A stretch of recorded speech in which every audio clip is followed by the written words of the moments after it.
ആ okay okay okay ശരി. ആ നീ ഇപ്പോൾ വന്നത് നന്നായി. നിന്നെ കാണാത്തോണ്ട് വിളിക്കാൻ ഒരുങ്ങായിരുന്നു ഞാൻ. ഇന്നെന്താ ഒരു അർജന്റ്? എയർപോർട്ടിൽ പോകണം. എൻ്റെ അളിയൻ ഗൾഫിൽ നിന്ന് വരുന്നുണ്ട്. എപ്പോഴാ തിരിച്ചെത്താ? എനിക്ക് നിന്നോട് പ്രധാനപ്പെട്ടൊരു കാര്യം ഡിസ്കസ് ചെയ്യാണ്ടായിരുന്നു. തിരിച്ചു വന്നിട്ട് എത്ര സമയം വേണമെങ്കിലും ഇരിക്കാലോ. നമ്മൾ രണ്ടാളും ഇവിടെ തന്നെയല്ലേ? ആ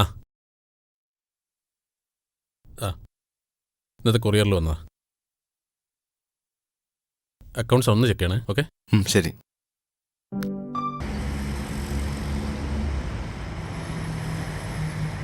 ഈ ഒരു കാര്യം ചെയ്യ്, ഇവിടെ നിന്നോ, ഞങ്ങൾ രണ്ടാളും പോയി സംസാരിച്ചോളാം. ഏയ് ഞാൻ വരാതെ നിങ്ങൾക്ക് പരസ്യം കിട്ടൂല. അങ്ങനെയാണ് ഈ പോന്നോ, പക്ഷെ ഒരു അക്ഷരം അവിടുന്ന് മിണ്ടാൻ പാടില്ല. എന്നാ പോര്. ആ വരും. നമസ്കാരം. നമസ്കാരം, ഇരിക്കെ. എന്തൊക്കെയുണ്ട് യാഫർക്ക വിശേഷങ്ങൾ? സുഖമായിരിക്കുന്നു. അപ്പോ നിങ്ങൾ വന്ന കാര്യം? ഈ വർഷവും ഓണത്തിന് പുതിയ സപ്ലിമെന്റ് ഇറക്കുന്നുണ്ട്. പരസ്യത്തിനായിരിക്കും. എല്ലാ വർഷവും ഇറക്കുന്ന സപ്ലിമെന്റ് ആയതുകൊണ്ട് കൂടുതൽ വിശദീകരിക്കേണ്ട ആവശ്യമില്ലല്ലോ. എന്നാലും പരസ്യത്തിന്റെ കാര്യമായതുകൊണ്ട് പാർട്ണർ ഇല്ലാതെ ഞാൻ ഒറ്റക്കൊരു തീരുമാനം എടുക്കുന്നത് ശരിയല്ലല്ലോ. ഇന്നലെ ഞങ്ങൾ വന്നപ്പോഴും യൂനിസ്ക പറഞ്ഞത് ഇതേ ഡയലോഗ് തന്നെ. ഇനി നിങ്ങൾ 2 പാർട്ണർമാരെയും ഒരുമിച്ച് കാണാൻ ഞങ്ങൾ എത്ര പ്രാവശ്യം വരേണ്ടി വരും? ഒറ്റ പ്രാവശ്യം കൂടി. ആ സമയം കൂടി ഒന്ന് പറഞ്ഞാൽ നന്നായിരുന്നു. ഞങ്ങൾ രണ്ടാളും ഇവിടെയുള്ള സമയത്ത്. അത് ശരി, അപ്പൊ ആക്കിയതല്ലേ. പ്ലീസ്, നിങ്ങൾ വിചാരിച്ച ഇത് വലിയ സംഗതിയൊന്നും അല്ലല്ലോ. വെറുതെ എന്തിനാ ഞങ്ങളതിനെ കഷ്ടപ്പെടുന്നത്?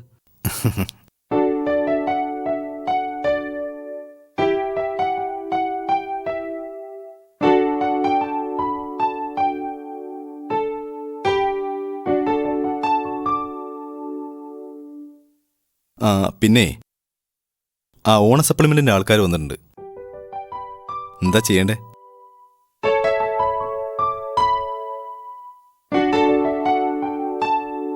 ഓക്കെ, കഴിഞ്ഞ വർഷം കൊടുത്ത അതേ വലിപ്പം തന്നെ ഇപ്രാവശ്യം കൊടുത്തോളൂ.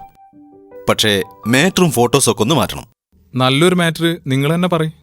അതിന്റെ വിദഗ്ധർ നിങ്ങൾ തന്നെയാണ്. ഈ കട തുടങ്ങിയിട്ടിപ്പോ എത്ര വർഷമായി? ഇതിപ്പോ 4ാമത്തെ വർഷ. അപ്പൊ ഇങ്ങനെ കൊടുക്കാം. 4 പതിറ്റാണ്ടിന്റെ ചൂരും ചുണയുമായി. 4 പതിറ്റാണ്ടെന്നല്ല, 4 നൂറ്റാണ്ടെന്നായിക്കോട്ടെ. എന്നാ എങ്ങനെയായിക്കോട്ടെ, 4 നൂറ്റാണ്ടിന്റെ ചൂരും. ജാഫർക്ക, ഞാൻ നല്ലൊരു മാറ്റർ ഉണ്ടാക്കി വൈകുന്നേരം കൊണ്ടുവരാം. ആയിക്കോട്ടെ. ഓക്കെ ഓക്കെ ശരി ശരി.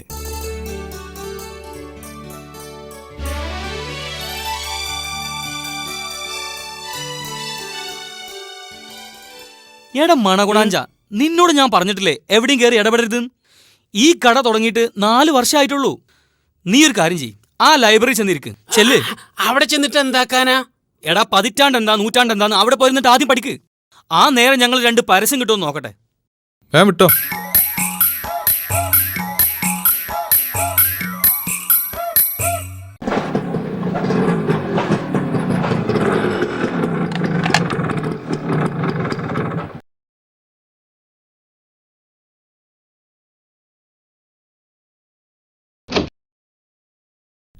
നല്ല ആളാ. നീ വരുമെന്ന് കരുതി ഞാൻ ഇതുവരെ കടയിൽ വെയിറ്റ് ചെയ്യായിരുന്നു. ആ കഥ പറയണ്ട. എൻ്റെ ഇന്നത്തെ അവസ്ഥ പറയാതിരിക്കാൻ നല്ലത്. ഇതാ കണ്ടോ, വന്ന് കയറി ഒരു കട്ടൻ ചായ കുടിക്കാനിരുന്നപ്പോഴാ നിന്റെ വരവ്. അല്ല, നിനക്കെന്താ കുടിക്കാൻ വേണ്ടത്? എനിക്ക് കുടിക്കാനൊന്നും വേണ്ട. നീ നിർബന്ധിച്ചാ ഞാൻ ഇന്ന് രാത്രി ഭക്ഷണം ഇവിടുന്ന് കഴിച്ചോളാം. അത് നിന്റെ സ്ഥിരം നമ്പർ. എന്നാലും ഞാൻ ഒറ്റയ്ക്ക് കുടിക്കുന്നത് ശരിയല്ലല്ലോ. ഒരു മിനിറ്റ്. നീ അവിടെ ഇരി, എനിക്ക് ഇത് മതി. നിനക്കിത് എന്ത് പറ്റി? ഞാൻ നിന്നോട് രാവിലെ ഒരു പ്രത്യേക കാര്യം സംസാരിക്കാനുണ്ടെന്ന് പറഞ്ഞിരുന്നില്ലേ? അത് നാളെ പറഞ്ഞാലും മതിയാവുന്ന ഞാൻ കരുതിയത്. നാളെയോ മറ്റന്നാളെയോ അടുത്ത ആഴ്ചയോ ഒക്കെ പറഞ്ഞാലും മതിയാകാനായിട്ടല്ല. കാര്യം കേട്ടാൽ നിനക്കോ തോന്നും. പക്ഷേ എനിക്ക് ഇന്ന് തന്നെ പറയാഞ്ഞിട്ട് ഒരു സുഖം കിട്ടുന്നില്ല. അതുകൊണ്ടാ കടടച്ച് നേരെ ഇങ്ങോട്ട് പോകുന്നത്. ജാഫറോ?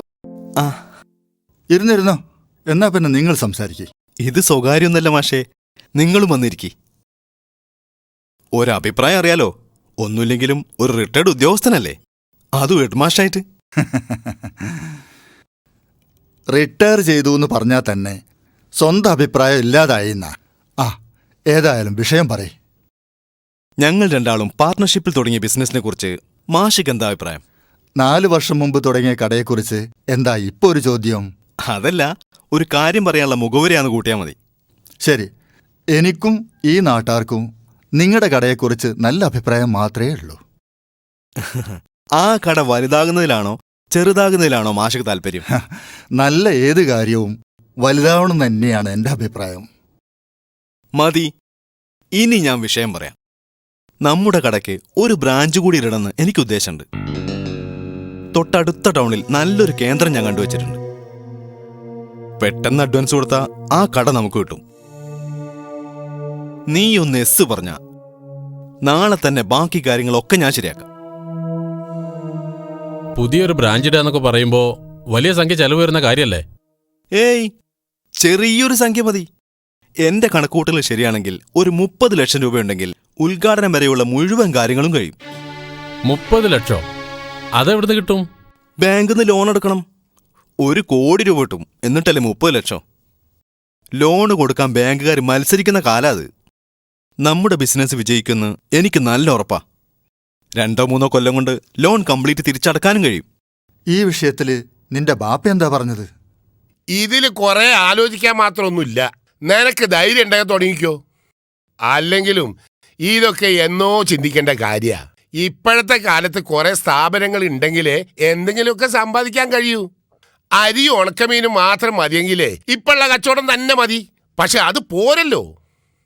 ബ്രാഞ്ച് തുടങ്ങാൻ ലക്ഷങ്ങൾ മുടക്കണം. അതിനിപ്പോ എന്താ വഴി? ലോൺ എടുക്കണം. ഈയും യൂനുസും വിചാരിച്ചാല് എത്ര ലക്ഷം വേണമെങ്കിലും ബാങ്കിൽ നിന്ന് ലോൺ കിട്ടും.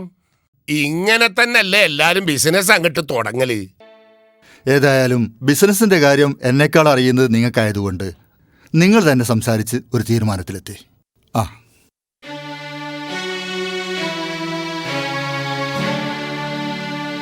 പിന്നെ ഈ ഐഡിയ പെട്ടെന്ന് എൻ്റെ തലയിൽ ഉദിച്ചോന്നല്ല. ഒരുപാട് കാലം ആലോചിച്ചതിന് ശേഷം. മാത്രമല്ല, ഇതില് ചില ബിസിനസ് രാജാക്കന്മാരുടെ ഉപദേശം കിട്ടിയിട്ടുണ്ട്. നമുക്കൊന്ന് പൊങ്ങണ്ടടാ.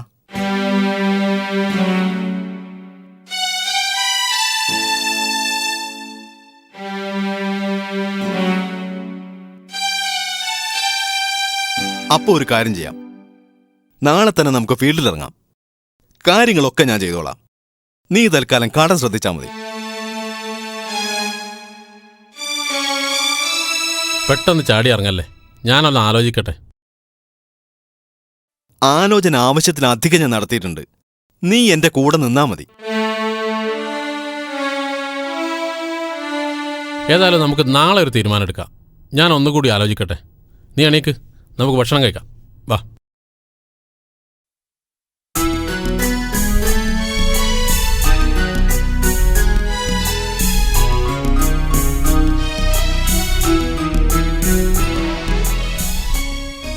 തിരക്കിനിടയിൽ എല്ലാം മറന്നു. കറണ്ട് ബില്ല് അടക്കേണ്ട ലാസ്റ്റ് ഡേറ്റാ ഇന്ന്. അതടക്കാൻ നീ പോണോ അതോ ഞാൻ പോണോ? കറണ്ട് ബില്ലടക്കാൻ വൈകുന്നേരം വരെ സമയമുണ്ടല്ലോ. നീ ഇങ്ങോട്ടിരിക്ക്. ഇന്നലെ ഞാൻ പറഞ്ഞ കാര്യത്തെക്കുറിച്ച് ആലോചിച്ചോ?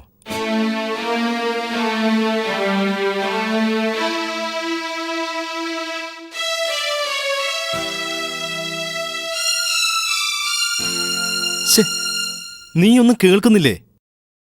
ഞാൻ ഇന്നലെ പറഞ്ഞ കാര്യത്തിനെക്കുറിച്ച് ആലോചിച്ചില്ലേ എന്ന്? ആലോചിച്ചു. പക്ഷേ നിനക്ക് കിട്ടിയ ഉത്തരം എനിക്ക് കിട്ടുന്നില്ല. എന്നുവെച്ചാ? ഒന്നാമത്തെ പ്രശ്നം കാശുണ്ടാക്കാനുള്ള വഴി കാണുന്നില്ല എന്നുള്ളതാ. അതല്ലേ ഞാൻ ഇന്നലെ പറഞ്ഞത്, ലോൺ എടുക്കാന്ന്. ജാഫറേ, ലോൺ എത്ര ലക്ഷം വേണമെങ്കിലും കിട്ടും. പക്ഷെ പലിശ കൊടുക്കാതെ കിട്ടുമോ? പലിശക്ക് പണം എടുത്തിട്ട് ബിസിനസ് തുടങ്ങിയാൽ അതിലെന്ത് നന്മയാണ് ഉണ്ടാവുക? ഈ രാജ്യത്തെ മിക്ക ബിസിനസ്സും ബാങ്ക് ലോൺ ഉപയോഗിച്ച് തന്നെ നടക്കണത്. ആ കാഴ്ചപ്പാട് തന്നെയാണോ നമുക്കുണ്ടാവേണ്ടത്? നമുക്കൊരു വ്യത്യാസം വേണ്ടേ? ബിസിനസ്സിൽ പുരോഗതി ഉണ്ടാവണമെങ്കിലേ കാഴ്ചപ്പാടിൽ ചില വിട്ടുവീഴ്ചകളൊക്കെ വേണ്ടിവരും. ഈ ബിസിനസ്സിൽ നമുക്ക് പുരോഗതിയില്ലേ? ഇതാണ് പുരോഗതി എന്ന് കരുതി സായുജ്യമട ഞാൻ ഒരുക്കമല്ല. ക്രിയേറ്റീവായി ചിന്തിക്കുന്ന ഒരാൾക്ക് ഉയരത്തിലേക്ക് നോക്കാൻ കഴിയൂ. ഇതിനൊന്നും ഞാൻ എതിരല്ല. കുറച്ചു കാലം കൂടി നമുക്ക് ഈ ബിസിനസ്സിൽ തന്നെ ശ്രദ്ധിക്കാം. ഇതിൽ നിന്ന് കിട്ടുന്ന വരുമാനം എടുത്തു വെച്ചാൽ മറ്റൊരു സ്ഥാപനം തുടങ്ങാൻ കഴിയുമെന്നാണ് എൻ്റെ പ്രതീക്ഷ. അതിനൊരു പക്ഷേ 4-5 കൊല്ലം സമയമെടുത്തെന്ന് വരും. ഏതായാലും ഇതിന്റെ പേര് നമ്മൾ തമ്മിൽ അഭിപ്രായ വ്യത്യാസം വേണ്ട. നിനക്ക് താല്പര്യമില്ലെങ്കിൽ ഞാൻ നിർബന്ധിക്കുന്നില്ല. പക്ഷേ ഞാൻ ഒറ്റയ്ക്ക് ഒരു ബിസിനസ് പ്ലാൻ ചെയ്യുന്നതിൽ നിനക്ക് എതിർപ്പുണ്ടാവില്ലല്ലോ? എൻ്റെ എതിർപ്പ് നിന്നോടോ ബിസിനസ്സിനോടോ അല്ല, ചില നിലപാടുകളോടാണ്. എന്നുവെച്ചാ ലോണിനോട് അല്ല, പലിശയോട്. നമ്മൾ തുടങ്ങിയോട് തന്നെയാണ് വീണ്ടും എത്തിയത്. ഏത് സംഗതിക്കും തുടക്കം തന്നെയാണ് ശരിയാവേണ്ടതും. ഫിലോസഫിയിൽ ഒരിക്കലും നിന്നോട് ജയിക്കാൻ എനിക്ക് കഴിയില്ല. ഉത്തരം മുട്ടുമ്പോൾ കണ്ടെത്തുന്ന ന്യായത്തിൻ്റെ പേരല്ല ഫിലോസഫി. ഏത് സാധാരണക്കാരനും മനസ്സിലാവുന്ന കാര്യങ്ങളാണ് ഞാൻ ഇതുവരെ പറഞ്ഞത്. സമ്മതിച്ചു സഖാവേ, സമ്മതിച്ചു. ഞാൻ കറണ്ട് ബില്ല് അടിച്ചു വരാം.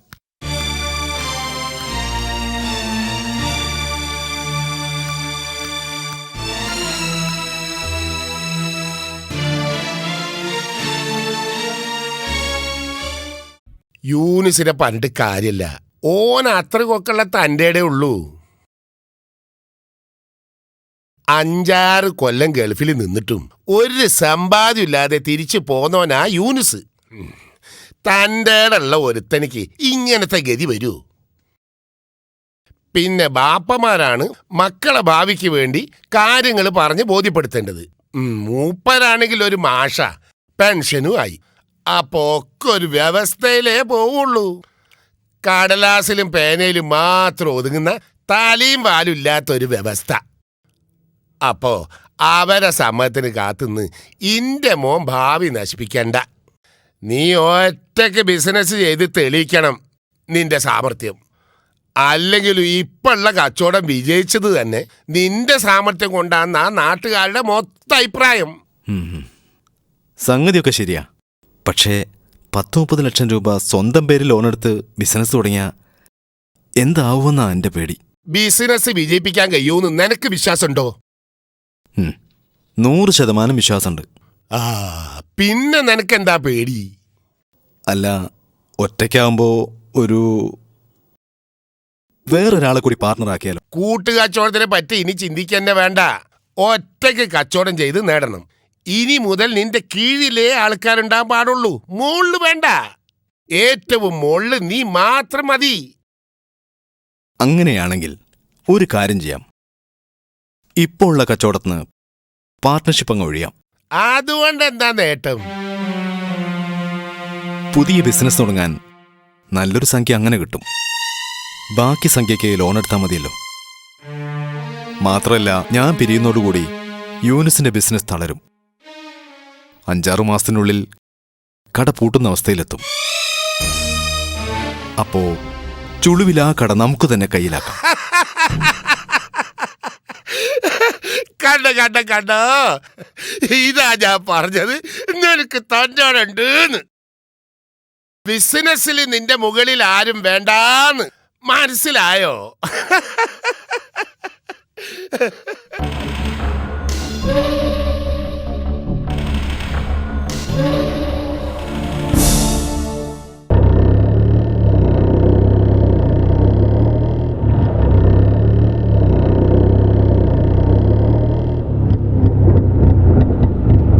നീ എന്താ ഈ വഴി നിൽക്കണത്?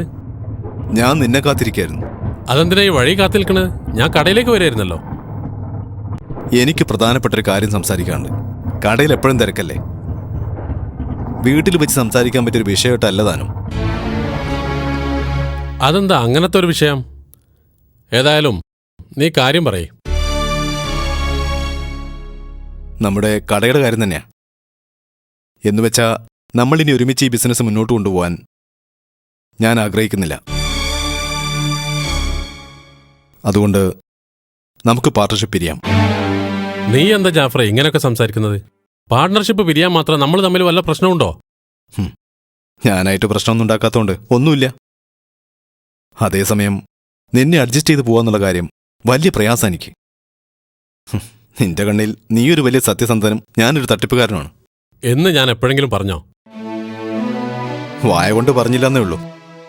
നിന്റെ പ്രവൃത്തിയിലൂടെ നീ അത് പലതവണ പറഞ്ഞു കഴിഞ്ഞു. പക്ഷേ നീയൊരു കാര്യം മനസ്സിലാക്കണം. ജീവിതത്തിൽ വഴിമുട്ടി അന്താളിച്ചു നിന്നപ്പോ നിന്റെ കൈ പിടിച്ച് കരകയറ്റിയത് ഞാനാ. നമ്മുടെ ബിസിനസ് ഇത്രയും വളർന്നതിന് പിന്നിൽ എന്റെ ബുദ്ധിയും നാവുമാണെന്ന കാര്യം നീ പോലും സമ്മതിച്ചു തന്നിട്ടുണ്ട്. എന്നിട്ട് നീ പലതവണ എന്റെ ആത്മാർത്ഥത ചോദ്യം ചെയ്തു. അതിനൊന്നും ഞാൻ പ്രതികരിച്ചില്ല. ജാഫർ, നമ്മുടെ ബിസിനസ്സിൽ ഞാൻ പറഞ്ഞതും ചെയ്തതുമെല്ലാം നന്മ ഉദ്ദേശിച്ചുകൊണ്ട് മാത്രമാണ്. നിന്റെ ഭാഗത്തുനിന്നുണ്ടായതും ഞാൻ അങ്ങനെയാണ് കണ്ടത്. അതുകൊണ്ട് തന്നെ ഞാൻ അതൊന്നും മനസ്സിൽ സൂക്ഷിക്കുന്നില്ല. നീ എന്തിനാ ചെറിയ കാര്യങ്ങളൊക്കെ ഇത്ര വലുതാക്കുന്നത്? കണ്ടോ ഇവിടെ നീ നല്ലവനായി. നിന്റെ മുന്നിൽ ഞാൻ തോറ്റു. നിന്റെയും എന്റെയും ബിസിനസ് കൺസെപ്റ്റ് രണ്ടും രണ്ടാ. അതുകൊണ്ട് ഈ ബിസിനസ്സിൽ നിന്ന് നമ്മൾ പിരിഞ്ഞേ പറ്റൂ.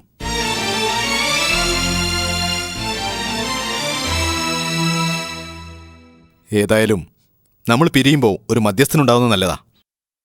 സാമ്പത്തിക കാര്യങ്ങളും മറ്റും ഉടനെ തന്നെ നമ്മൾ മധ്യസ്ഥൻ മുഖേന സംസാരിക്കണം. ഇനി മുതൽ ബിസിനസ് നീ ഒറ്റക്കും നടത്തി നോക്ക്. നിന്റെ സാമർത്ഥ്യം എത്രയുണ്ടെന്ന് നിനക്ക് തന്നെ ബോധ്യപ്പെടാനുള്ള നല്ലൊരു അവസരമാണിത്.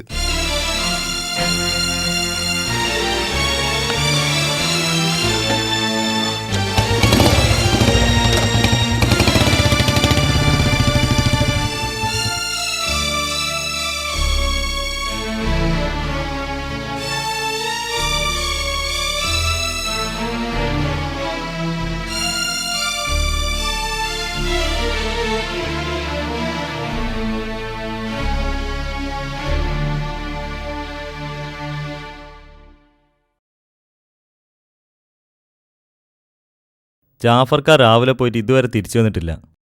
ഉം.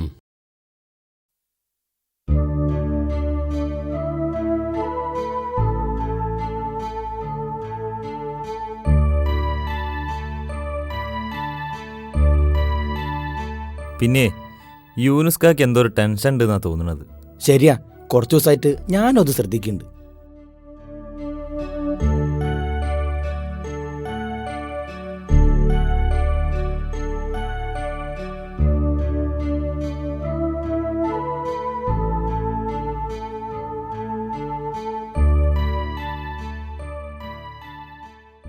പ്രയാസങ്ങളും താങ്ങിപ്പിടിച്ച് വീട്ടിനുള്ളിൽ ചടഞ്ഞിരുന്ന നിന്റെ പ്രശ്നങ്ങൾക്ക് പരിഹാരമൊന്നും കിട്ടില്ല.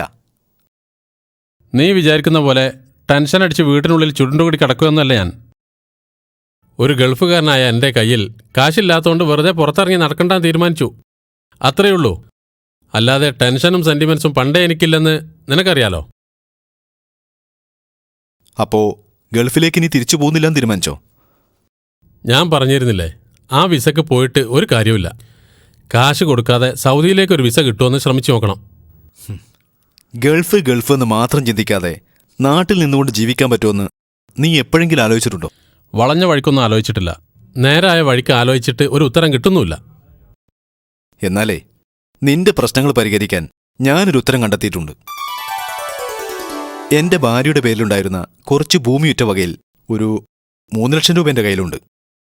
അത്രയും കാശ് നീ ഉണ്ടാക്കിയ നമുക്ക് പാർട്ണർഷിപ്പിൽ നല്ലൊരു ബിസിനസ് തുടങ്ങാം.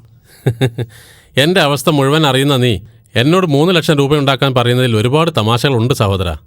നിന്റെ കയ്യിൽ കാശില്ലാന്ന് നിന്നേക്കാൾ നന്നായി എനിക്കറിയാം. അതുണ്ടാക്കാനുള്ള വഴികളൊക്കെ ഞാൻ പറഞ്ഞുതരാം.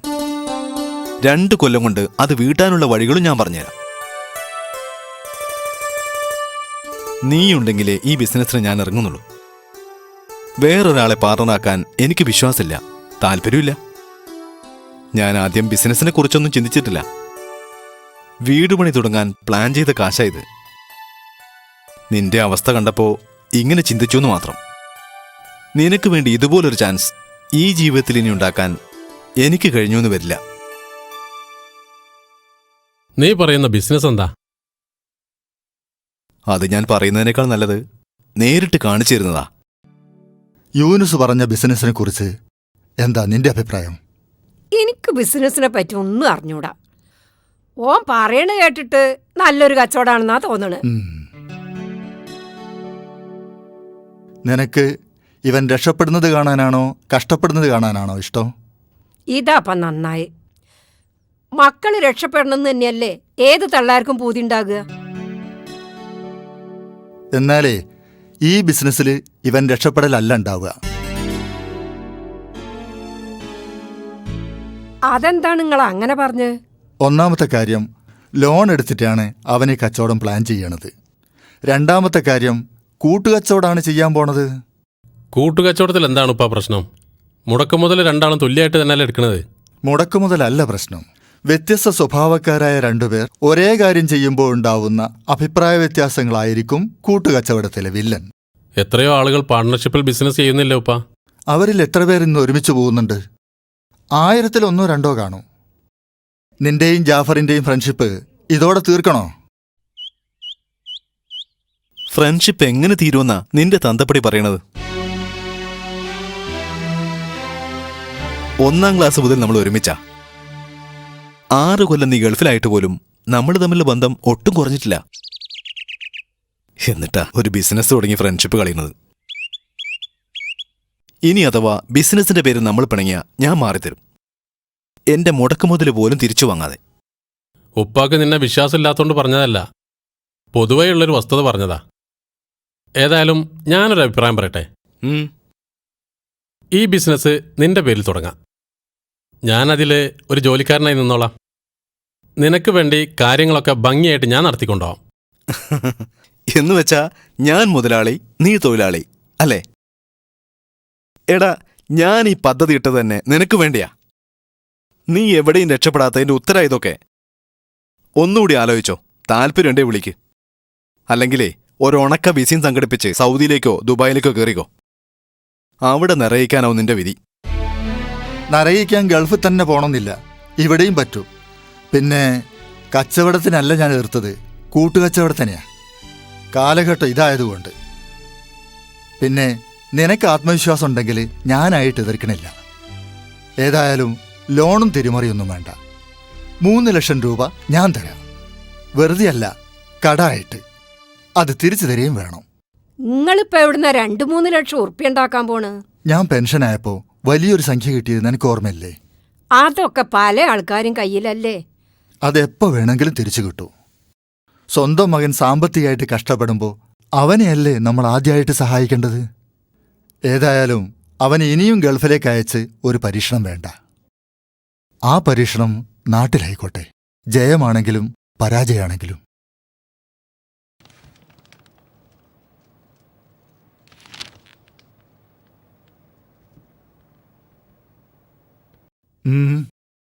ഉപ്പയോട് ഇത്രയും വലിയൊരു സംഖ്യ വാങ്ങാൻ എനിക്ക് മനപ്രയാസമുണ്ട്. അതല്ലാതെ നിന്റെ അടുത്ത് വേറെ എന്തെങ്കിലും മാർഗമുണ്ടോ?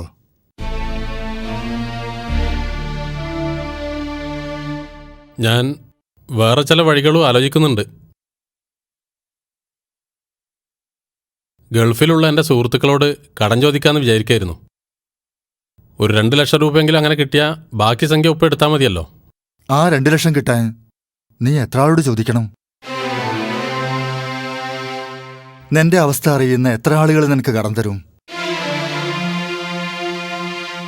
എടാ, കടം ചോദിക്കുക എന്ന് പറയുന്നത് ഒരു തരം അപമാനമാണ്. ചോദിച്ചിട്ട് കിട്ടിയില്ലെങ്കിലോ അതിനേക്കാൾ വലിയ അപമാനം. ഇനി കിട്ടിയാലോ അത് തിരിച്ചു കൊടുക്കുന്നത് വരെ ഒരു തരം അപകർഷതാബോധവുമായിട്ട് ജീവിക്കേണ്ടി വരും. ഒരുവിധം കഴിയെങ്കിൽ ആരോടും ഒന്നും ചോദിക്കരുത്, മരണം വരെ. അത് അരി വാങ്ങാനായാലും ബിസിനസ്സിനായാലും.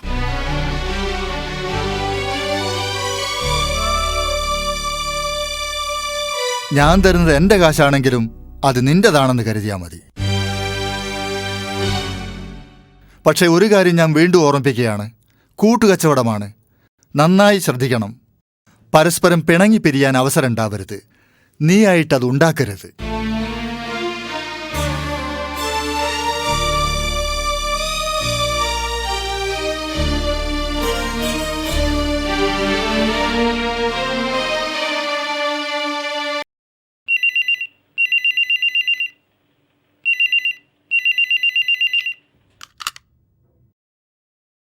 ഹലോ.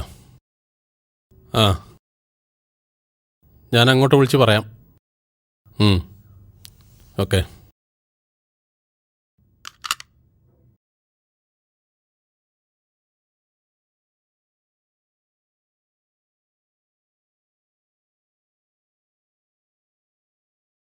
എനിക്കിതൊന്നും കേട്ടിട്ട് ഒരത്ഭുതവും തോന്നണില്ല. ഞാനായിട്ട് പിരിയാനുള്ള കാരണങ്ങളൊന്നും ഉണ്ടാക്കിയിട്ടില്ല. കാരണങ്ങൾ ഉണ്ടാക്കുന്നത് പലപ്പോഴും വ്യക്തികളല്ല, സാഹചര്യങ്ങളാ. നാളെ രാത്രി ചർച്ചയുണ്ട്. എന്ത് തീരുമാനങ്ങളാണ് എടുക്കേണ്ടത്? തീരുമാനങ്ങൾ എടുക്കേണ്ടത് അവരുടെ നിലപാടുകൾ അറിഞ്ഞതിന് ശേഷം. ഏതായാലും ചർച്ച നടക്കട്ടെ. നമ്മുടെ ഭാഗത്തുനിന്ന് ഒരു മധ്യസ്ഥനെ വെക്കണ്ടേ? ആരും വേണ്ട. തൽക്കാലം നീ മാത്രം മതി. ചർച്ചയുടെ പോക്കെങ്ങോട്ടാണെന്ന് നോക്ക്. ആവശ്യമാണെങ്കിൽ അടുത്ത ചർച്ചയ്ക്ക് മധ്യസ്ഥനെ വെക്കാം. ഏതായാലും മധ്യസ്ഥ ചടങ്ങിൽ നിന്ന് എന്നെ ഒഴിവാക്കണം. എനിക്കതൊക്കെ വലിയ വിഷമമുള്ള കാര്യമാണ്.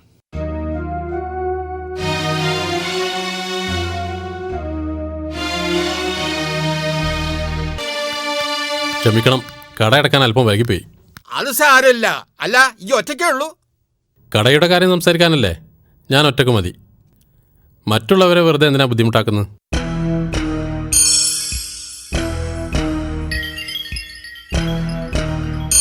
എന്നാ പിന്നെ നമുക്ക് വിഷയത്തിലേക്ക് വരാം. കാര്യങ്ങൾ നിങ്ങൾ തന്നെ അങ്ങോട്ട് തുടങ്ങിക്കോളി. സംഗതി എന്താന്ന് വെച്ചാല് 4 കൊല്ലം മുമ്പ് യൂനുസും ജാഫറും കൂടി പാർട്ട്ണർഷിപ്പ് തുടങ്ങിയതാണ് പറഞ്ഞ സ്ഥാപനം. 6 ലക്ഷം ഉറുപ്പ്യ മുടക്കി തുടങ്ങിയതായിരുന്നു അന്ന്. പിന്നെ കച്ചവടത്തിൽ കിട്ടിയ ലാഭത്തിന്റെ വലിയൊരു വിഹിതം മുതലിലേക്ക് തന്നെ കൂട്ടിച്ചേർക്കുകയും ചെയ്തു. അങ്ങനെ പിന്നെയും കച്ചവടം വലുതാക്കി. ഞാൻ ഇത്രയും പറഞ്ഞ സംഗതി ശരിയല്ലേ? അപ്പോ ഇനി പാർട്ട്ണർഷിപ്പ് പിരിയണതിനെ പറ്റി പറയാം. യൂനുസ് ശ്രദ്ധിക്കണം, 4 കൊല്ലം മുമ്പ് തുടങ്ങിയ ബിസിനസ് അല്ല ഇപ്പോൾ ഉള്ളത്. അങ്ങനെ വരുമ്പോൾ ഇപ്പോൾ ഉള്ള അവസ്ഥ വെച്ചിട്ടാണ് നമ്മളൊരു വില നിശ്ചയിക്കൽ. എന്ന് വെച്ചാൽ 1 മാസം നടക്കുന്ന ബിസിനസ്സിന്റെ ശരാശരി കണക്കും നിലവിൽ കടയിലുള്ള സ്റ്റോക്കും പരിഗണിച്ചാണ് മൊത്തം വില നിശ്ചയിച്ചത് എന്ന് ചുരുക്കം. അപ്പൊ ആ വില സൂപ്പി ഇവിടെ പറയും. അതൊക്കെ നിങ്ങൾ എന്നെ അങ്ങോട്ട് പറഞ്ഞാ മതി. ഇവര് തമ്മിലുള്ള ബിസിനസ്സിൽ എനിക്ക് യാതൊരു പങ്കുമില്ല.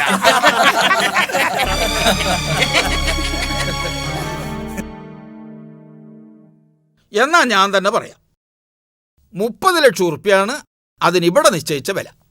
എന്ന് വെച്ചാൽ ആ കട പുറത്തൊരാൾക്ക് കൊടുക്കുകയാണെങ്കിൽ കിട്ടുന്ന വിലയാണ് 30 ലക്ഷം.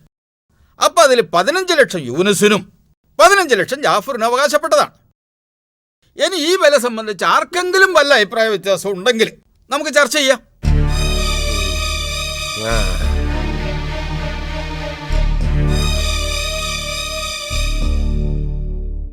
എന്താ ആരും ഒന്നും പറയാത്തത്? ആർക്കും അഭിപ്രായ വ്യത്യാസം ഇല്ലാത്തതുകൊണ്ടായിരിക്കും. ഒരു ഉറപ്പിനും വേണ്ടി ഞാൻ വീണ്ടും ചോദിക്കുകയാണ്, ഞാൻ ഈ പറഞ്ഞ വില യൂനുസ് അംഗീകരിച്ചോ? അംഗീകരിച്ചു. ജാഫറോ? ഞാനും അംഗീകരിച്ചു. എന്നാ പിന്നെ ബാക്കി കാര്യങ്ങൾ ഇപ്പൊ തീരുമാനിക്കണോ അതോ പിന്നെ തീരുമാനിച്ചാൽ മതിയോ? പിന്നത്തേക്കൊന്നും വെക്കണ്ട, ഇപ്പൊ തന്നെ തീരുമാനിക്കണം. അതാ അതിന്റെ വൃത്തി അല്ലേ യൂനുസേ? ആയിക്കോട്ടെ, ഇപ്പൊ തന്നെ തീരുമാനിക്കാം.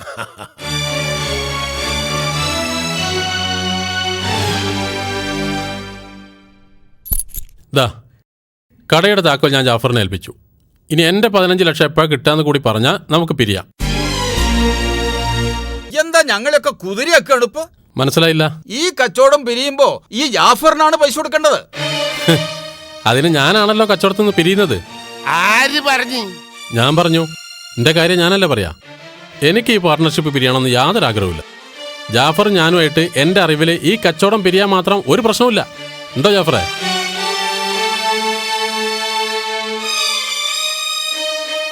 ഈ ചടങ്ങിൽ ഓരോരുത്തരുടെ നോട്ടവും ഭാവവും കണ്ടാൽ ഞാനെന്തോ തെറ്റ് ചെയ്ത പോലെയാണ്. ഒരുമിച്ച് കച്ചവടം ചെയ്യലും പിരിയലും ഒക്കെ സാധാരണയാണ്. ഈ കച്ചവടത്തിലെ പാർട്ട്ണർഷിപ്പ് വേണമെങ്കിൽ പിരിയാം.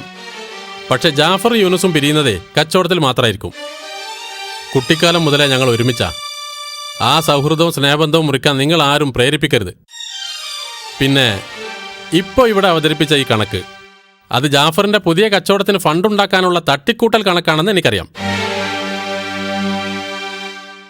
കാരണം കട തുടങ്ങിയത് മുതൽ ഇന്ന് വരെയുള്ള മുഴുവൻ കണക്കുകളും കൃത്യമായി എൻ്റെ അടുത്തുണ്ട്. അതിൽ ഓരോ പേജിലും ജാഫർ ഒപ്പിട്ടിട്ടുമുണ്ട്. അതാർക്ക് വേണമെങ്കിലും പരിശോധിക്കാം.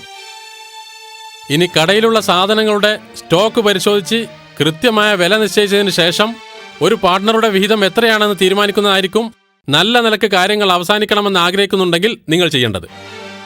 ഒരു സംഖ്യ പറഞ്ഞുറപ്പിക്കാൻ ഇത്രയും വലിയൊരു ജനക്കൂട്ടം അടുത്ത മീറ്റിംഗിൽ ഉണ്ടാവരുത്. ഇതൊരു രാഷ്ട്രീയ കത്തിക്കുത്ത് കേസിലെ മദ്യം പറച്ചിലല്ല. ആലോചിച്ചിട്ട് എന്നെ അറിയിച്ചാൽ മതി. ഞാൻ വീണ്ടും പറയുന്നു, ഈ ബിസിനസ് പിരിയണമെന്നത് എൻ്റെ ആവശ്യമല്ല. എനിക്കതിലൊട്ടും താല്പര്യമില്ല.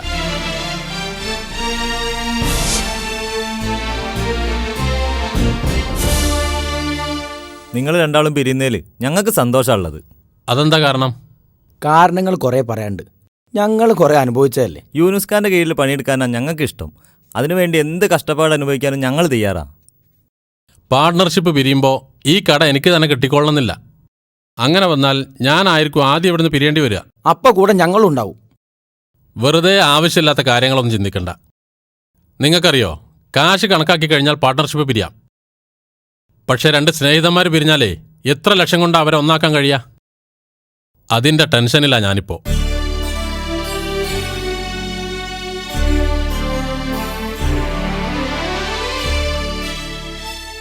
അപ്പൊ ഇതുവരെ നടന്ന ചർച്ചയിലെ തീരുമാനം ഇപ്പൊ പറയാം.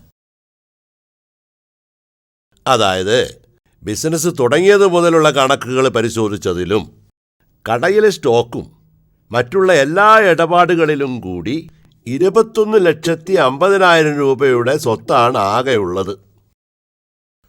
അപ്പോൾ ഒരു പാർട്ട്ണറുടെ വിഹിതം 10,75,000 വരും. ഈ സംഖ്യ ഒരു മാസത്തിനുള്ളിൽ യൂനുസ് ജാഫറിന് കൊടുത്ത് പാർട്ട്ണർഷിപ്പ് പിരിയണമെന്നാണ് 1.5 മണിക്കൂർ നേരത്തെ ചർച്ചയ്ക്ക് ശേഷം തീരുമാനമായത്. ഈ ഇരിക്കുന്ന ആളുകളൊക്കെ ഈ കാര്യം അംഗീകരിച്ചിട്ടുണ്ട്. ഇനി നിങ്ങൾ രണ്ടുപേരും ഞങ്ങളുടെ ഈ തീരുമാനം അംഗീകരിക്കുന്നുണ്ടെങ്കിൽ ഈ പേപ്പറിൽ ഒപ്പിടാം.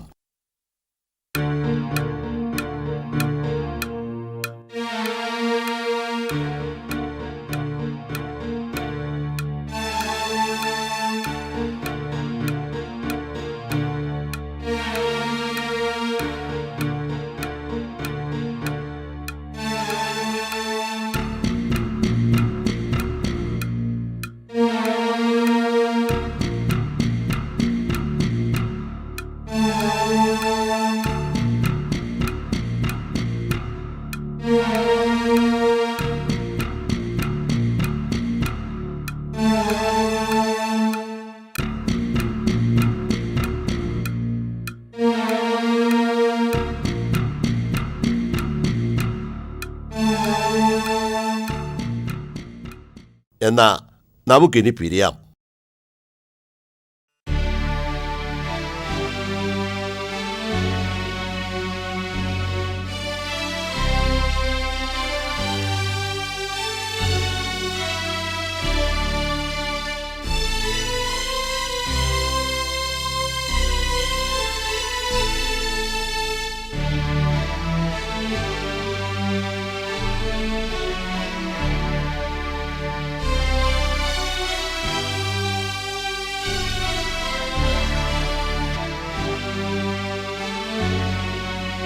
ജാഫർ,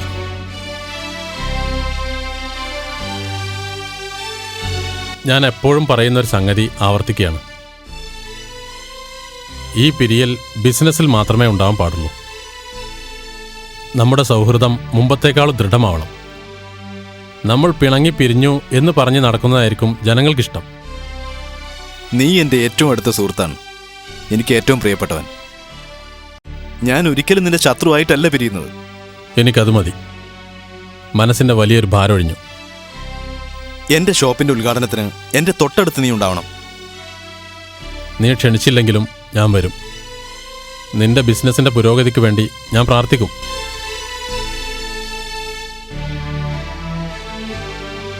ഈ ബിസിനസ്സിൽ നിന്നും എൻ്റെ പാർട്ട്ണർഷിപ്പ് ഞാൻ പിരിയുന്നില്ല എന്ന് നീ പറയുമെന്ന് ഞാൻ പ്രതീക്ഷിച്ചിരുന്നു ജാഫർ. ഇന്ന് ഈ ചെക്ക് നിന്നെ ഏൽപ്പിക്കുന്നവരെ.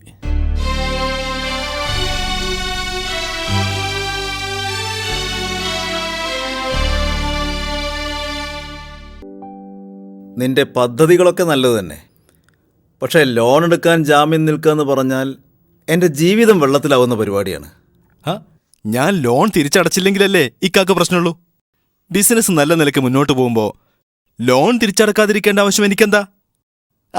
ഇനി അഥവാ അങ്ങനെ സംഭവിച്ചാ എൻ്റെ സ്ഥാപനം ഇക്ക പിടിച്ചെടുത്തോ? അല്ല, ബിസിനസ് ചെയ്യാൻ നീ സമർത്ഥനാണെന്ന് എനിക്കറിയാം. പക്ഷേ എന്നെ വിശ്വാസമില്ലാത്തോണ്ടാണോ? അതുകൊണ്ടല്ല. 10,000 50,000 അല്ലല്ലോ, 5 ലക്ഷത്തിൻ്റെ അല്ലേ ലോൺ. 5 ലക്ഷത്തിനും 10 ലക്ഷത്തിനും ജാമ്യം നിൽക്കാൻ എൻ്റെ കയ്യിൽ ആളില്ലാത്തോണ്ടല്ല. നമ്മൾ തമ്മിലുള്ള ബന്ധം വെച്ചാ ഞാൻ ഇങ്ങോട്ട് വന്നത്. ഇനി നിങ്ങൾക്ക് ബുദ്ധിമുട്ടാണെങ്കിൽ ഞാൻ നിർബന്ധിക്കണില്ല. ബുദ്ധിമുട്ട് കാര്യമാക്കണ്ട. എവിടെ ഒപ്പിട്ട് തരണ്ട്? നാളെ നീ വലിയ ബിസിനസ്സുകാരനാവുമ്പോൾ എന്തെങ്കിലും ആവശ്യത്തിന് നിൻ്റെ അടുത്ത് വരികയാണെങ്കിൽ എന്നെ നീ ആട്ടി ഓടിക്കില്ലേ? ഇപ്പോൾ കുറച്ച് ഒപ്പിട്ട് തന്നാൽ അങ്ങനെ ഒരു അവകാശത്തിൻ്റെ പേരിലെങ്കിലും നാളെ നിൻ്റെ അടുത്ത് സഹായത്തിന് വരാലോ. ഏയ്, നിങ്ങൾ അങ്ങനെ എന്നെ കാണരുത്. എൻ്റെ അടുത്ത് എന്ത് ആവശ്യത്തിനും നിങ്ങൾക്ക് വരാം. എന്നെ കൊണ്ട് കഴിയുന്നത് ഞാൻ ചെയ്തു തരും. ഇതിൽ ഒപ്പിട്ട് തന്നാലും ഇല്ലെങ്കിലും ഞാൻ ചെയ്യേണ്ടത് ഞാൻ ചെയ്യും.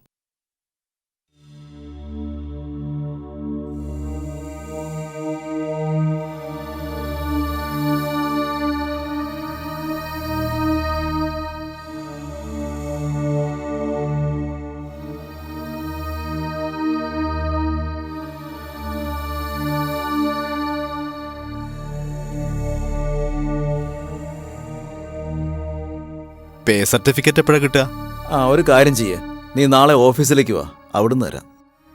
ഏതായാലും ഇക്ക ബാങ്ക് വരെ ഒന്ന് വരേണ്ടി വരും. അവിടെയും കുറച്ച് ഒപ്പിടാനുണ്ടാവും. എപ്പോഴാ വരേണ്ടതെന്ന് നീ മുൻകൂട്ടി പറഞ്ഞാൽ ഞാൻ ബാങ്കിലെത്തിക്കോളാം. എന്താ പോരെ?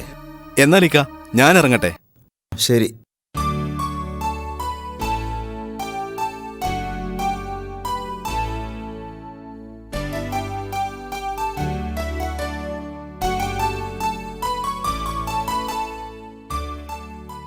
അപ്പോ അവന് സന്തോഷമായി. പക്ഷെ ഇന്നു മുതൽ എൻ്റെ മനസ്സമാധാനം പോയി കിട്ടി.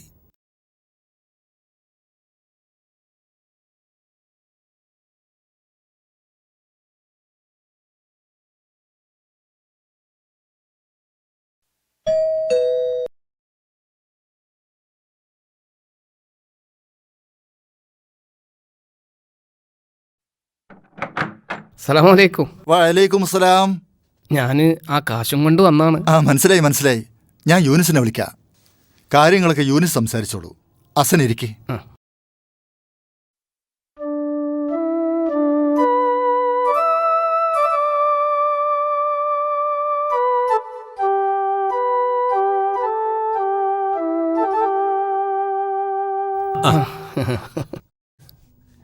ഇരിക്കെ. സുഖല്ലേ? സുഖം തന്നെ. അല്ല, നന്നായി ആലോചിച്ചിട്ട് തന്നെയല്ലേ ഈ തീരുമാനം എടുത്തത്? നല്ലോണം ആലോചിച്ചു. ഞാൻ മാത്രമല്ല, ഞങ്ങളെല്ലാവരും കൂടി ആലോചിച്ചെടുത്ത തീരുമാനം. അല്ല, പറയുന്നത് എന്താന്ന് വെച്ചാലേ, ഇതൊരു ബിസിനസ്സാ. ലാഭം ഉണ്ടാവാം, നഷ്ടം ഉണ്ടാവാം. കാര്യങ്ങൾ എങ്ങനെ അവസാനിക്കാമെന്ന് മുൻകൂട്ടി പറയാൻ പറ്റൂല. എല്ലാം വിശദമായിട്ട് മാഷ് പറഞ്ഞു തന്നിട്ടുണ്ട്. 8-10 കൊല്ലം ഗൾഫിൽ ഒരുക്കിയിട്ട് ആകെ ബാക്കി കിട്ടിയത് ഈ 2 ലക്ഷം ഉറുപ്പ്യ മാത്രം. ഇത് നഷ്ടത്തിലാവൂലെന്ന് ഉറച്ച വിശ്വാസം എനിക്കുണ്ട്. ആവശ്യങ്ങൾ ഇനിയും ഒരുപാട് കിടക്കുകയാണ്. അതിനൊന്നും എടുക്കാതെ ഇത് നിങ്ങളെ ഏൽപ്പിക്കുന്നത് എന്തുകൊണ്ടാണെന്നറിയോ? 2 ആഴ്ച കഴിഞ്ഞാൽ വീണ്ടും മടങ്ങിപ്പോണത് ഗൾഫിലേക്ക് തന്നെയാണ്. തിരിച്ചു വരാൻ വിധി ഉണ്ടായില്ലെങ്കിലും പോകുമ്പോൾ ചെറിയൊരു സമാധാനം ഉണ്ടല്ലോ. മക്കള് പട്ടിണി അടക്കാതെ 2 നേരം കഞ്ഞി കുടിക്കാനുള്ള വകയെങ്കിലും ഇതിന്ന് കിട്ടുമല്ലോ എന്ന് കരുതിയിട്ടാ. അല്ല, ഇങ്ങനെ കഷ്ടപ്പാടാണെങ്കിൽ പിന്നെ ഗൾഫിലേക്ക് തന്നെ തിരിച്ചു പോണം എന്തിനാ? ജീവിക്കണ്ടേ? ജീവിക്കാൻ നാട്ടിൽ ജോലി ചെയ്താലും പോരെ? ഇവിടെ എന്ത് ജോലി ചെയ്യാം? കൂലിപ്പണിക്കും കൂടി ആരും വിളിക്കൂല. മാസത്തിൽ ഒരു 4,000 ഉറുപ്പ്യ ഒപ്പിക്കാൻ നാട്ടിൽ വല്ല വഴിയുണ്ടായിരുന്നെങ്കിൽ ഗൾഫ് ഞാൻ എന്നോ നിർത്തുമായിരുന്നു. ഏതായാലും വർത്താനം പറഞ്ഞ് നിങ്ങളെ സമയം ഞാൻ കളയണില്ല. ഇതാ, എന്നാ പിന്നെ ഞാൻ ഇറങ്ങുക. ആയിക്കോട്ടെ. ഈ 2 ലക്ഷത്തിൻ്റെ അഗ്രിമെന്റ് പേപ്പർ ഞാൻ നാളെ ഒപ്പിട്ട് തരാം. ആയിക്കോട്ടെ.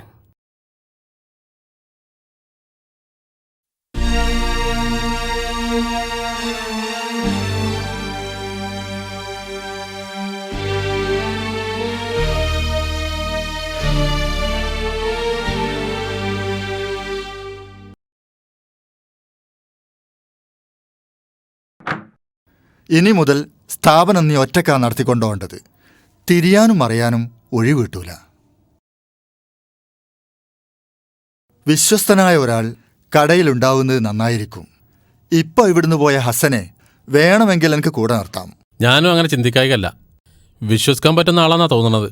ഞാൻ അറിഞ്ഞിടത്തോളം 100% വിശ്വസിക്കാൻ പറ്റുന്ന ആളാണ് ഹസൻ.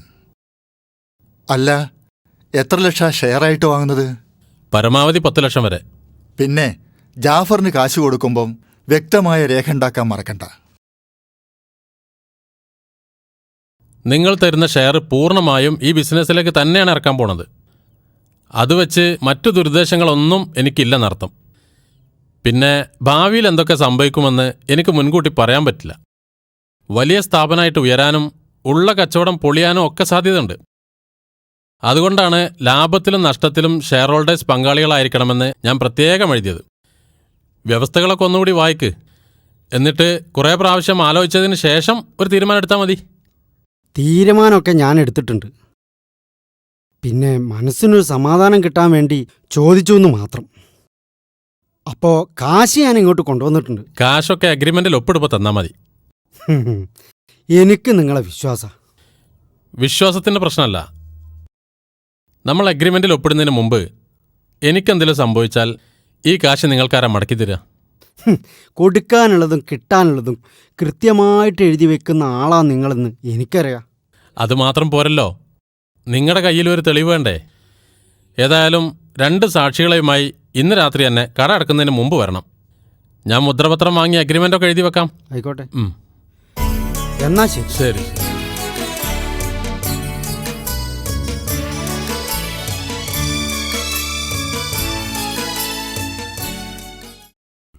എന്താപ്പ എന്റെ അവസ്ഥ? ബാങ്ക് ലോണിന്റെ പിന്നാലെ നടന്ന് ജീവിതം തൊലക്കിയായി. യൂനിസിന്റെ കച്ചവടം പൊളിയെന്നും പറഞ്ഞിട്ട് ഇപ്പൊ എന്തായി? ഷെയർ തരാന്നും പറഞ്ഞിട്ട് അവന്റെ പിന്നാലെ നടക്കാണ് ആൾക്കാര്. എന്താ നിനക്കാരും ഷെയർ തരാത്തത്? എന്താ നിനക്ക് പിന്നെ പണി? തുടങ്ങാൻ പോണ ബിസിനസ്സിന് ഷെയർ കിട്ടാൻ കുറച്ച് കഷ്ടപ്പെടേണ്ടി വരും. അതാ യൂനിസിന്റെ വിജയം. അതിന്റെ അർത്ഥം ഞാൻ പൊട്ടനാണെന്നൊന്നല്ല. നിങ്ങളെ വർത്താനം കേട്ടിട്ട് എനിക്ക് അങ്ങനെ തോന്നുന്നത്.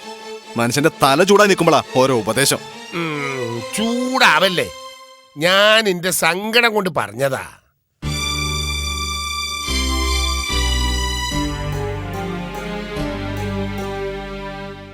എന്റെ ഷോപ്പിന്റെ ഉദ്ഘാടനം വരെ ഞാൻ അല്പം പ്രയാസപ്പെടേണ്ടി വരും. അതെനിക്കറിയാം. ഉദ്ഘാടനം കഴിയട്ടെ, ആളുകൾ ഷെയറുമായി എന്റെ പിന്നാലെ വരുന്നത് ഞാൻ കാണിച്ചു തരാം.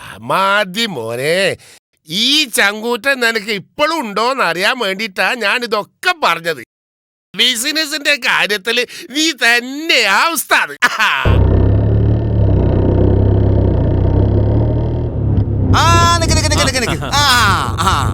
ഇവ കച്ചവടത്തിലേക്ക് ഷെയർ എടുക്കുന്നുണ്ട് കേട്ടു. പെട്ടെന്ന് 8-10 ലക്ഷം റുപ്യന്റെ ആവശ്യം വന്നപ്പോ അതാ നല്ലതെന്ന് തോന്നി. ബാങ്കിൽ നിന്ന് ലോൺ എടുക്കാതെയും കഴിയും. ഷെയർ ഹോൾഡേഴ്സിന് അതൊരു ഉപകാരമാവുകയും ചെയ്യും. വളരെ നല്ല കാര്യം അത്. അല്ല, ലക്ഷത്തിന് മാസത്തിൽ എന്ത് കിട്ടും? അത് മുൻകൂട്ടി പറയാൻ കഴിയില്ല. ഒന്നാമത് ഈ പദ്ധതി തുടങ്ങിയിട്ടേ ഉള്ളൂ. സമയാസമയം കണക്കുകൾ പരിശോധിച്ച് ലാഭം നോക്കി ഷെയറുകാർക്ക് വിധിച്ചു കൊടുക്കും. എന്നാലും ഇപ്പോൾ അവസ്ഥ വെച്ച് ലക്ഷത്തിന് മാസത്തിൽ മോശമല്ലാത്തൊരു സംഖ്യ കിട്ടൂലേ? അതല്ല ഞാൻ പറഞ്ഞത്, ഒന്നും മുൻകൂട്ടി പറയാൻ പറ്റില്ലെന്ന്. അല്ല അതെ അതെ, ഞാൻ പറയണതേ, ഗൾഫിലുള്ള എൻ്റെ മക്കളെ ഒന്ന് വിളിച്ച് പറഞ്ഞാലേ 4-5 ലക്ഷം ഉറുപ്പ് കിട്ടാൻ ഒരു പണിയില്ല. അത് ഞാൻ അനക്ക് തന്നാല് അനക്കൊരു ഉപകാരമാകുകയും ചെയ്യും. അതുകൊണ്ടാ ലാഭത്തിനെ പറ്റി ഇങ്ങനെ ചോദിക്കണതേ. അപ്പോ 5 ലക്ഷത്തിന് മാസത്തിൽ എന്ത് ലാഭം തരുമെന്ന് ഈ ഒന്ന് ആലോചിച്ച് പറഞ്ഞു തരണം. ശരി. അല്ലല്ല, ഏയ്, ഞാൻ ഈ തരുന്ന 5 ലക്ഷം ഞമ്മക്ക് എപ്പോ വേണമെങ്കിലും തിരിച്ചു കിട്ടുമല്ലോ. കച്ചവടം നല്ല നിലക്ക് പോകുന്നുണ്ടെങ്കിൽ തിരിച്ചു കിട്ടും. കച്ചവടം നഷ്ടത്തിലാണെങ്കിൽ ഷെയറുകാരൻ നഷ്ടം സഹിക്കേണ്ടി വരും.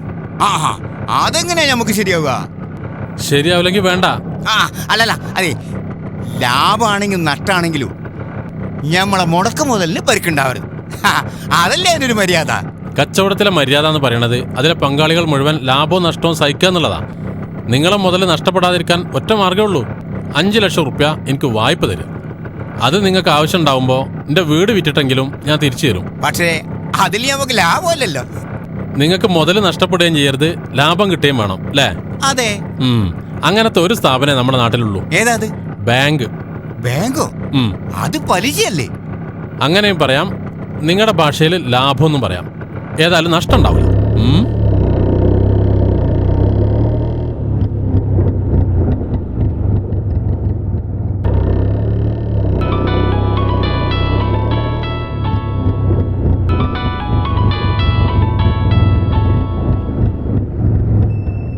ഹലോ, അസ്സലാം വലൈക്കും. വലൈക്കും അസ്സലാം. Suhail from Dubai. വിശദീകരണം മതി, നിന്റെ പേര് ഇതിലുണ്ട്. പിന്നെ എന്തൊക്കെ വിശേഷങ്ങൾ? ഇപ്പോൾ വിളിച്ചത് നിങ്ങളുടെ വിശേഷങ്ങൾ അറിയാനാ. ഇവിടെ എന്ത് വിശേഷം? കാര്യങ്ങളൊക്കെ പഴയ പോലെ നീങ്ങുന്നു. പഴയ പോലെ നീങ്ങുന്നില്ല എന്നാണല്ലോ ഇവിടെ കിട്ടിയ വിവരം. ചില്ലറ പ്രശ്നങ്ങളൊക്കെ ഉണ്ട്, അതൊക്കെ വൈകാതെ ശരിയായിക്കോളും. ഞാനിപ്പോൾ വിളിച്ചത് ഒരു പ്രത്യേക കാര്യം പറയാനാണ്. യൂനുസ്ക തിരക്കിലാണോ? അല്ലല്ല, പറഞ്ഞോളൂ. യൂനുസ്ക ബിസിനസ്സിൽ ഷെയർ വാങ്ങുന്നുണ്ടെന്ന് കേട്ടു. എൻ്റെ അടുത്തൊരു 5 ലക്ഷം രൂപയുണ്ട്. അത് ഞാൻ നിങ്ങളെ ഏൽപ്പിക്കട്ടെ? നീ ഇപ്പോൾ പറഞ്ഞത് ഒരാഴ്ച മുമ്പായിരുന്നെങ്കിൽ നോക്കായിരുന്നു. ഇപ്പോൾ ആവശ്യത്തിനുള്ള ഷെയർ കിട്ടിക്കഴിഞ്ഞു. എന്ന് വെച്ചാൽ 10 ലക്ഷം. അതിൽ കൂടുതൽ ഷെയർ വാങ്ങാൻ ഇപ്പോൾ എൻ്റെ കച്ചവടത്തിന് കപ്പാസിറ്റി ഇല്ല. ഇനി ആരെങ്കിലും ഷെയർ പിൻവലിച്ചാൽ അടുത്ത ചാൻസ് നിനക്കായിരിക്കും. പോരെ? ഞാൻ ഇങ്ങനെയൊക്കെ പറയുമ്പോൾ നിനക്ക് വിഷമാവുമെന്നാണ് ഞാൻ ചിന്തിക്കുന്നത്. ഹേയ്, ഒരിക്കലുമില്ല. പിന്നെ കാശിനെന്തെങ്കിലും അത്യാവശ്യം വന്നാൽ കടം ചോദിക്കാൻ മേടിക്കണ്ട. അതിനീ പറഞ്ഞ പ്രശ്നങ്ങളൊന്നുമില്ലല്ലോ. അങ്ങനെ വന്ന ആദ്യം കടം ചോദിക്കുന്നത് നിന്നോടായിരിക്കും. പോരെ? ഓക്കെ. എന്നാ പിന്നെ ഞാൻ വെച്ചാലോ? അസ്സലാമു അലൈക്കും.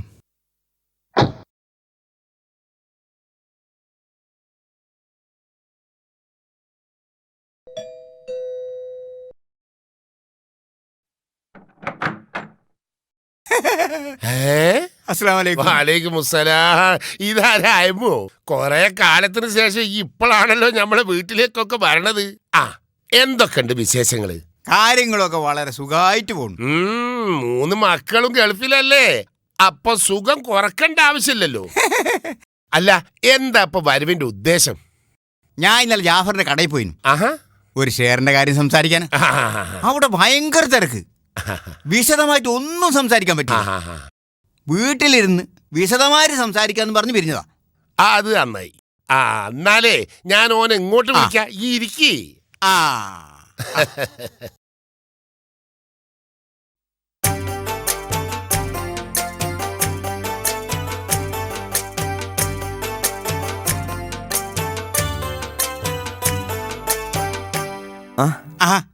ഇരിക്കി.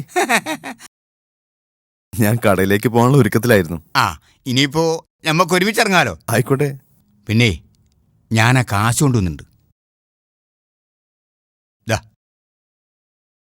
ഇത് എത്രയുള്ളത്? ഇത് 5 ലക്ഷം ഉണ്ട്. 3 മക്കളും ഗൾഫിലായതുകൊണ്ട് വേണമെങ്കിൽ ഇനിയും കിട്ടും. പക്ഷേ ലാഭം കൃത്യമായിട്ട് കിട്ടണം. 1 ലക്ഷത്തിന് മാസത്തിൽ കൃത്യമായിട്ട് 2000 രൂപ വെച്ച് തരും. മാസത്തിൽ 2000, 5 ലക്ഷത്തിന് 10,000 രൂപ. ഒരേ. ഓ മതി. ശതമാനം നോക്കുകയാണെങ്കിൽ 24% നിങ്ങൾക്ക് കിട്ടുന്ന ലാഭം. ഒറ്റ കൊല്ലം കൊണ്ട് 1,20,000 രൂപ നിങ്ങൾക്ക് തിരിച്ചു കിട്ടും. ഇതിന്റെ ഗുണം നിങ്ങൾ മറ്റുള്ളവർ കൂടി ഒന്ന് പറഞ്ഞു കൊടുക്കണം. അല്ല, ഒരു കാര്യം ചോദിച്ചോട്ടെ, ബിസിനസ് അഥവാ നഷ്ടത്തിലായാൽ 5 ലക്ഷം തിരിച്ചു കിട്ടൂലേ? എന്റെ ബിസിനസ്സിലെ നഷ്ടമെന്നൊരു സംഗതിയേ വരുന്നില്ല. അങ്ങനെയാണ് അതിന്റെ ഓരോ പോയിന്റ്സും ഞാൻ കൈകാര്യം ചെയ്യുന്നത്. ഇനി അഥവാ നഷ്ടം വന്നാലും നിങ്ങളുടെ കാശ് ഞാൻ തിരിച്ചു തന്നിരിക്കും. നിങ്ങളെന്തിനാ ബേജാറാവുന്നു? അതിനുള്ള രേഖ ഞാൻ തരുന്നില്ലേ? ബേജാറുണ്ടല്ല, ഒരു മനസമാധാനത്തിന് വേണ്ടി ചോദിച്ചേ ഉള്ളൂ. നിങ്ങൾ ധൈര്യമായിട്ട് പോയിക്കോ. ഈ 5 ലക്ഷം തന്നതിന്റെ രേഖ നിങ്ങളെ കയ്യിലുള്ളിടത്തോളം കാലം നിങ്ങളുടെ ഒരു നയാ പൈസ നഷ്ടപ്പെടൂല. അത് മതി. എന്നാ ശരി.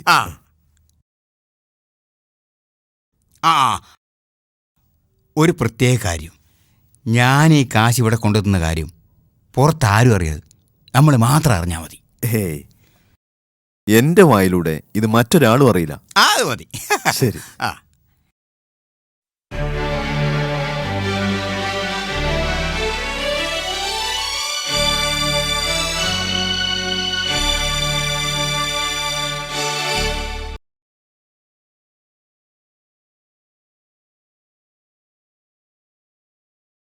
എണ്ണം കറക്റ്റാ. 18 ലക്ഷം. ഇതിന്റെ കണക്കെങ്ങനെയാന്ന് മനസ്സിലായോ? മനസ്സിലായി. 5 ലക്ഷം സെക്രട്ടറിയുടെ, 5 ലക്ഷം ഖജാഞ്ചിയുടെ, 8 ലക്ഷം യത്തീംഖാനയുടെ. ജാഫറെ, യത്തീംഖാനയുടേതെന്ന് പറയല്ലേ, ജനങ്ങൾ അറിഞ്ഞാൽ പിന്നെ തൂങ്ങിച്ചാവേണ്ടി വരും.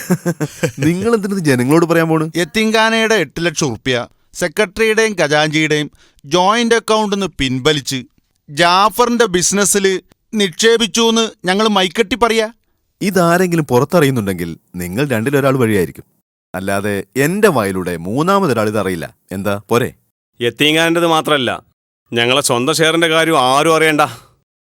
ഇല്ലാന്ന് 100 വട്ടം പറഞ്ഞില്ലേ? 2 പേടിത്തൂറികള്.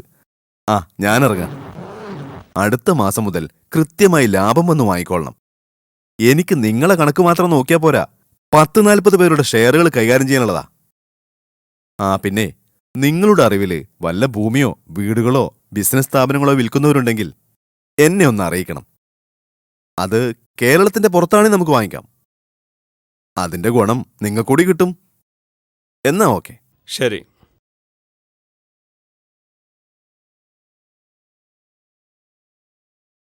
സംഗതി എന്താണെങ്കിലും യത്തീംഖാനയുടെ കാശ് പിൻവലിക്കേണ്ടിയിരുന്നില്ല.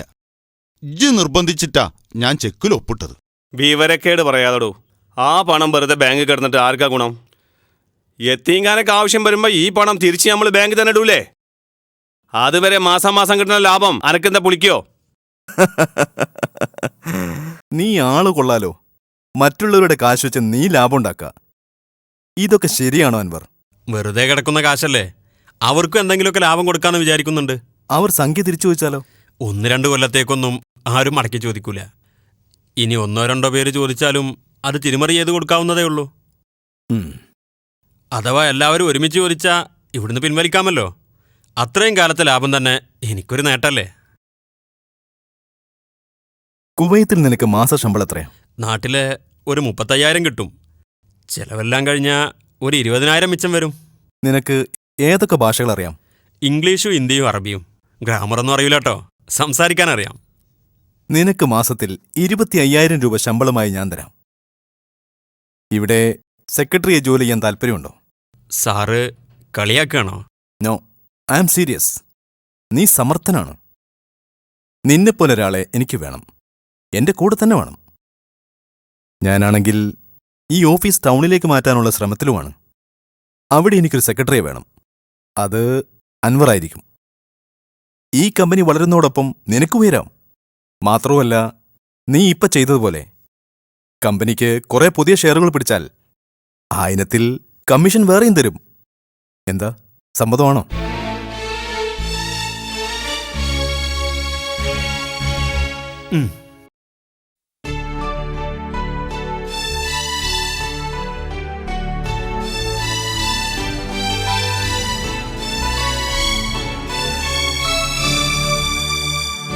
കമ്പനിക്ക് നിലവിലുള്ള പ്രോപ്പർട്ടീസാണ് ഇതൊക്കെ. ഇപ്പോ കൃത്യമായി പറഞ്ഞാൽ 82 കോടി രൂപയുടെ ഷെയറുകൾ കമ്പനിക്കുണ്ട്.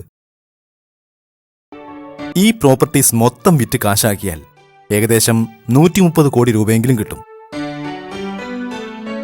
എന്നുവെച്ചാൽ നിലവിലുള്ള ഷെയറുകാരെ മൊത്തം പിരിച്ചുവിടാൻ ഒരു ബുദ്ധിമുട്ടും വരില്ലെന്നർത്ഥം.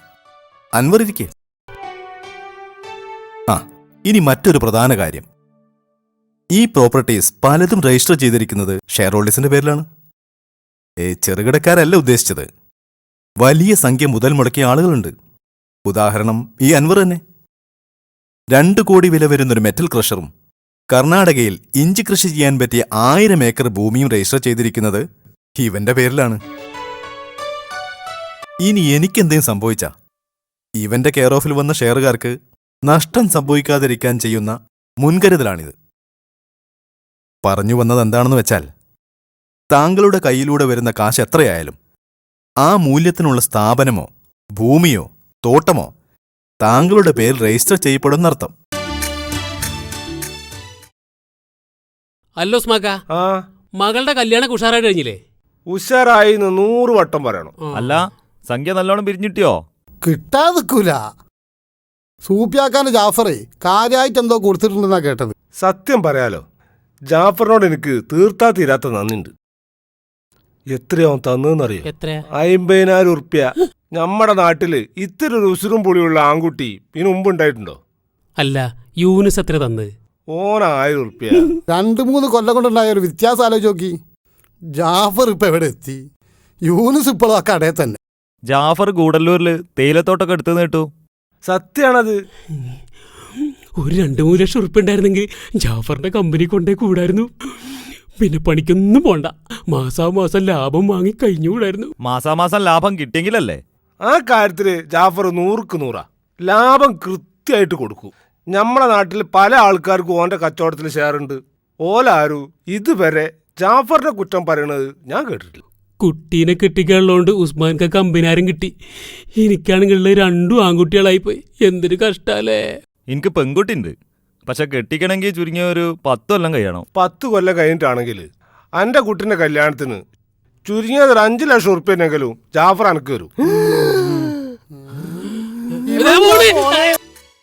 ഈ പദ്ധതിയെക്കുറിച്ച് നിന്റെ അഭിപ്രായം ആദ്യം എനിക്കറിയണം. എന്നിട്ടേ മറ്റുള്ളവരെ സമീപിക്കണേ വേണ്ടയോ എന്ന് തീരുമാനിക്കാൻ പറ്റൂ. ഇതിലെന്താ അത്ര ആലോചിക്കാനുള്ളത്? നിങ്ങൾ ചെയ്യുന്നത് നല്ലൊരു കാര്യമല്ലേ? എന്നാ പിന്നെ ദുബായിലെ ആദ്യത്തെ ഷെയർ നിന്റേതായിക്കോട്ടെ. പറയ്, നീ എത്ര തരും? തൽക്കാലം ഞാനൊരു 10 ലക്ഷത്തിന് ഷെയർ എടുക്കാം. വേറെ കുറച്ച് വമ്പന്മാരെ പരിചയപ്പെടുത്തി തരികയും ചെയ്യാം. എന്താ? നിന്റെ കെയർ ഓഫിൽ എത്ര ഷെയറുകൾ വന്നാലും കമ്മീഷന്റെ ഒരു വിഹിതം നിനക്കായിരിക്കും. അതുകൊണ്ട് തന്നെയാണ് എനിക്ക് ഈ കാര്യത്തിൽ എത്ര ഉത്സാഹം.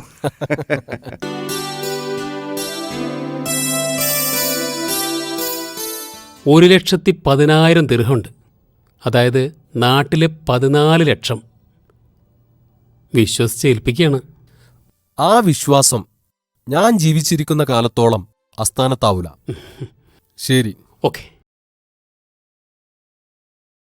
ആ നല്ല ഉറക്കാണല്ലോ. ബാപ്പാ ബാപ്പാ ബാപ്പാ നീക്കിട്ടോ. നല്ല ഉറക്കാനുള്ളത്. ഈ കുപ്പായം കിട്ടിട്ട് അല്ലല്ല ഈ കുപ്പായം കിട്ടിട്ട് ഞമ്മക്ക് ഒരു സ്ഥലം വരെ പോണട്ടോ. എവിടെ കൊണ്ടുപോകുന്നത് ഒക്കെ ഞാൻ പറഞ്ഞുതരാം. അല്ല വാപ്പല്ലേ, കുട്ടീൻ്റെ വാപ്പല്ലേ. എന്താ ഇത് കാട്ടറ്? അല്ല നിക്കട്ടാ, മെല്ലെ നീക്കി. അങ്ങനെ വാപ്പാൻ്റെ ക്വസ്റ്റ്യൻ മാർക്ക്. അങ്ങനെ മെല്ലെ മെല്ലെ നോക്കി.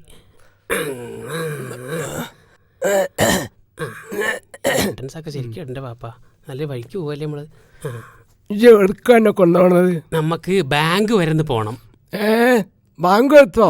എന്നാ കുറച്ച് വെള്ളം എടുക്ക്, ഒന്നും എടുക്കട്ടെ. ആ ബാങ്ക് അല്ല, ബാങ്ക് ബാങ്ക് പൈസ ഇടുന്ന സ്ഥലം. എന്തിനാ അവിടെ പോണത്? അതെ, നിങ്ങൾ ഒപ്പിട്ട് കൊടുത്താലേ ബാങ്കിൽ നിന്ന് പൈസ ഇട്ടും. നിങ്ങൾ ഒപ്പിട്ട് കൊടുത്താലേ ബാങ്കിൽ നിന്ന് പൈസ ഇട്ടും. അതിപ്പോ വെറുതെ കിട്ടുവോ? ആ വെറുതെ ഇട്ടൂല, ആധാരം അവിടെ കൊടുക്കണം. വെറുതെ ഇട്ടും, വെറുതെ പൈസ ഇട്ടും. നിങ്ങളോട് പോരി.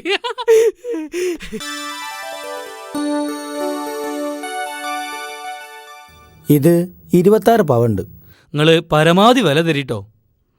സ്വർണം തിരിച്ചെടുക്കുമ്പോൾ ഞങ്ങൾ തരുന്നത്ര വില വേറെ ഒരു ജ്വല്ലറിയൊന്നും കിട്ടൂല. അതെനിക്കറിയാം, എന്നാലും ഇത് 3,20,000 അടുത്തുണ്ടാവും. അല്ല, നിനക്കിപ്പോൾ എന്താ കാശിന് ഇത്ര വലിയ അത്യാവശ്യം? അത്യാവശ്യം ഉണ്ടായിട്ടൊന്നും അല്ല. സ്വർണ്ണ അൽമാറി കടന്നിട്ടും വലിയ കാര്യമൊന്നുമില്ലല്ലോ. വരുമാനം കിട്ടുന്ന മാർഗത്തിൽ നീക്കിക്കണല്ലേ ബുദ്ധി. അതും ശരിയാണ്. ഈ ബിസിനസ്സിനെ കുറിച്ച് നിങ്ങൾ എത്ര മനോഹരമായി അവതരിപ്പിച്ചാലും അത് ഉൾക്കൊള്ളാൻ എനിക്ക് പ്രയാസമുണ്ട്. അതിന്റെ കാരണം? ശാന്തമായിരുന്ന ആലോചിച്ച കാരണം നിങ്ങൾക്ക് തന്നെ കിട്ടും. ഒരുപാട് ആലോചിച്ചതിന് ശേഷം മാത്രമാണ് ഞാൻ ഈ ഉത്തരവാദിത്തം ഏറ്റെടുത്തിട്ടുള്ളത്.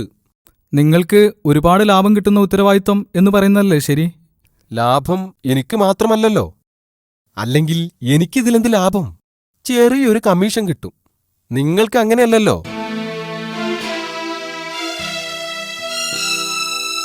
ഓക്കെ, ലാഭം അങ്ങനെ, നഷ്ടം?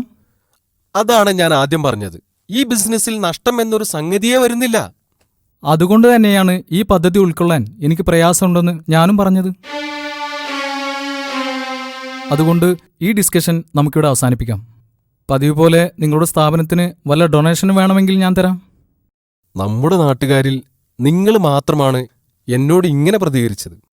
ഞാൻ എന്തോ ഒരു തെറ്റ് ചെയ്ത പോലെയാണല്ലോ നിങ്ങളെന്നെ കാണുന്നത്. ഏയ്, ഞാൻ ഇതുവരെ പറഞ്ഞത് ബിസിനസ്സിലെ ചില നയപരമായ കാര്യങ്ങൾ മാത്രം. ക്യാഷ് വെറുതെ ഈ ബാങ്കിൽ കിടന്നിട്ട് എന്താ കാര്യം? അതുകൊണ്ടാ ഞാൻ നിന്നോട് ഈ കമ്പനിയിൽ നിക്ഷേപിക്കാൻ പറയുന്നത്. അതിന്റെ ലാഭം ഗൾഫിൽ എനിക്ക് ഇവിടെ കിട്ടണം. അതിനെന്താ വഴി? മാസാമാസം ലാഭം കൃത്യമായി നിന്റെ അക്കൗണ്ടിലെത്തും. അത് നാട്ടിൽ വേണോ ഇവിടെ വേണോ എന്നുള്ളത് നീ പറഞ്ഞാൽ മതി. രണ്ടായാലും അത് കമ്പനിക്ക് റിസ്ക് ഉള്ള കാര്യമല്ല. സത്യം പറയാലോ, ഒക്കെ കൂടി പെറുക്കി കൂട്ടിയാല് 2-3 ലക്ഷം ഉറുപ്പ്യ ഉണ്ടാവും. ദർഹല്ലോ ഉറുപ്പ്യ മതി. നാട്ടിൽ പോയി ജീവിക്കാൻ അത് മതി. ഇനി സുഖമായിട്ട് കഴിഞ്ഞുവിടാനുള്ള വക മാസാമാസം ഞാനുണ്ടാക്കി തരും. അൽഹംദുലില്ലാ, അങ്ങനെയാണെങ്കിൽ ബാക്കിയുള്ള കാലം നാട്ടിൽ പോയിട്ട് സുഖമായിട്ട് കഴിയാലോ. വേറൊരു ബിസിനസ്സിലേക്ക് വെച്ച കാശാണത്. നിങ്ങളെ വിശ്വസിച്ചുകൊണ്ട് മാത്രമാണ് ഞാൻ ഈ പൈസ തരുന്നത്. ലാഭം കൃത്യമായിട്ട് കിട്ടണം. ലാഭം മാസാമാസം നാട്ടിൽ കൃത്യമായി കിട്ടിക്കൊണ്ടിരിക്കുന്നുണ്ടെന്നാണ് നാട്ടിൽ ഷെയറുള്ളവർ പറയുന്നത്. ആ ഒരു ഉറപ്പാണ് ഞാൻ എല്ലാവർക്കും കൊടുക്കണതും. നിങ്ങൾക്ക് നാട്ടിലെ കാശ് വേണോ ദിർഹംസ് മതിയോ? ദിർഹം വേണമെന്നില്ല, കാശ് നാട്ടിൽ കിട്ടിയാലും മതി. അപ്പോൾ ഞാൻ നാട്ടിലേക്ക് ചെക്ക് തരാം. കാശ് റെഡിയാണ്, അതൊരു വിഷയമല്ല. പക്ഷെ അടുത്ത കൊല്ലം മകളെ കല്യാണം നടത്തണം. അതെനിക്കറിയാം. പിന്നെ വീടിന്റെ പണി, ടെറസ് വാർത്തിട്ടിട്ടേ ഉള്ളൂ. ബാക്കി പണി കംപ്ലീറ്റ് ചെയ്യണം. അതിനൊക്കെ കാലങ്ങളായി സ്വരൂപിച്ച് വെച്ച കാശാണ്. അതാ നിങ്ങളെ ഞാൻ ഏൽപ്പിക്കാൻ പോണത്. അതും നിങ്ങളായതുകൊണ്ട്. അല്ലെങ്കിൽ കടം കൊടുക്കാൻ പോലും എനിക്ക് പേടിയാണ്. പടച്ചോനാണ്. അപ്പോൾ മാസത്തിലൊരു നല്ല വരുമാനം ലാഭം തരാമെന്ന് പറഞ്ഞുകൊണ്ടും നിങ്ങളായതുകൊണ്ട് മാത്രം ഞാനിത് നിങ്ങളെ ഏൽപ്പിക്കുകയാണ്.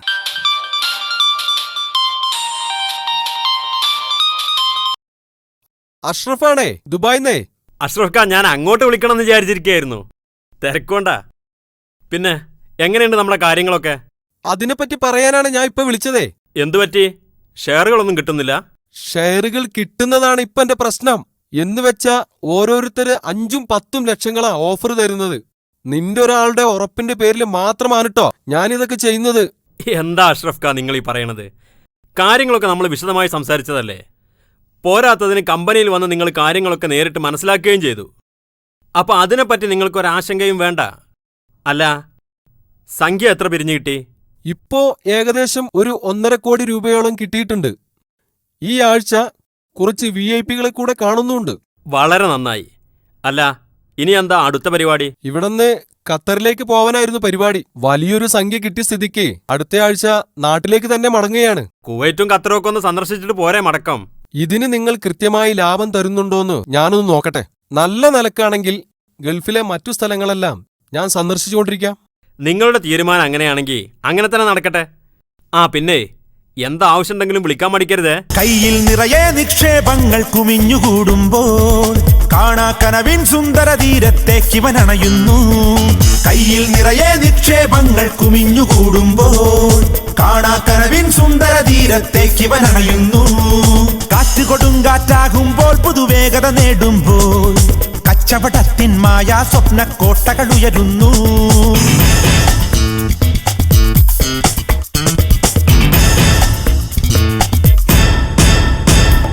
ലാഭം കണ്ടാലുള്ളു തുറക്കും നാട്ടിൽ മനുഷ്യന്, ലോഭം കൂടാതെന്തുമിറക്കും ഈ ബിസിനസ്സിന്. ലാഭം കണ്ടാലുള്ളു തുറക്കും നാട്ടിൽ മനുഷ്യന്, ലോഭം കൂടാതെന്തുമിറക്കും ഈ ബിസിനസ്സിന്. ശോഭനമായൊരു ഭാവിക്കായവൻ പാഞ്ഞു നടക്കുന്നു, പാവങ്ങളും ഈ ചതുരംഗത്തിൽ കരുക്കളാണിന്ന്. ശോഭനമായൊരു ഭാവിക്കായവൻ പാഞ്ഞു നടക്കുന്നു, പാവങ്ങളും ഈ ചതുരംഗത്തിൽ കരുക്കളാണിന്ന്.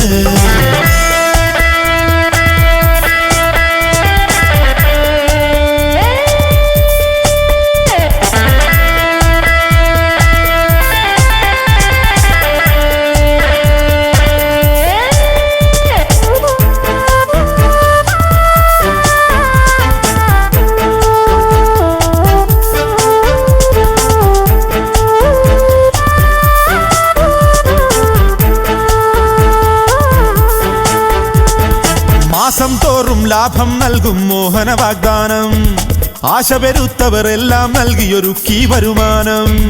മാസം തോറും ലാഭം നൽകും മോഹന വാഗ്ദാനം, ആശ പെരുത്തവരെല്ലാം നൽകിയൊരുക്കി വരുമാനം. കീശകനക്കും സംരംഭകനിതിലേറി അഭിമാനം, കാശിനു നിശ്ചിത ലാഭം നേടി പെരുകിയിടുന്നു പണം.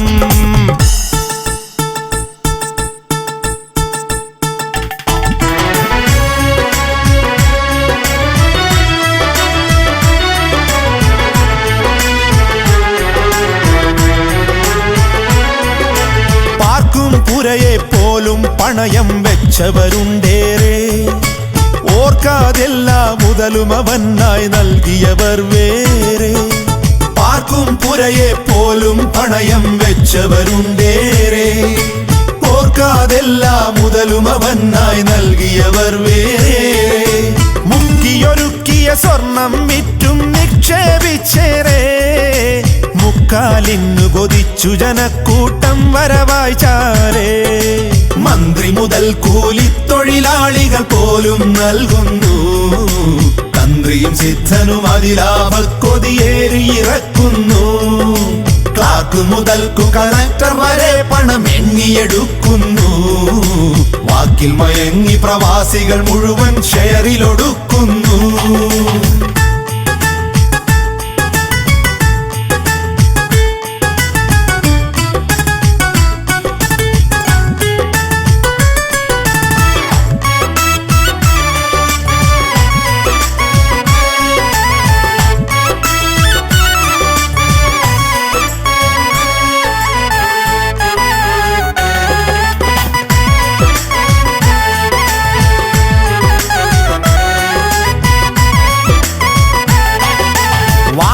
ഷെയറു മുറിച്ചു മറിച്ചതിലാഭം നൽകിയിട്ട് താനറിയാതെ വളർന്നിത പുതിയൊരു നായകനായിട്ട്.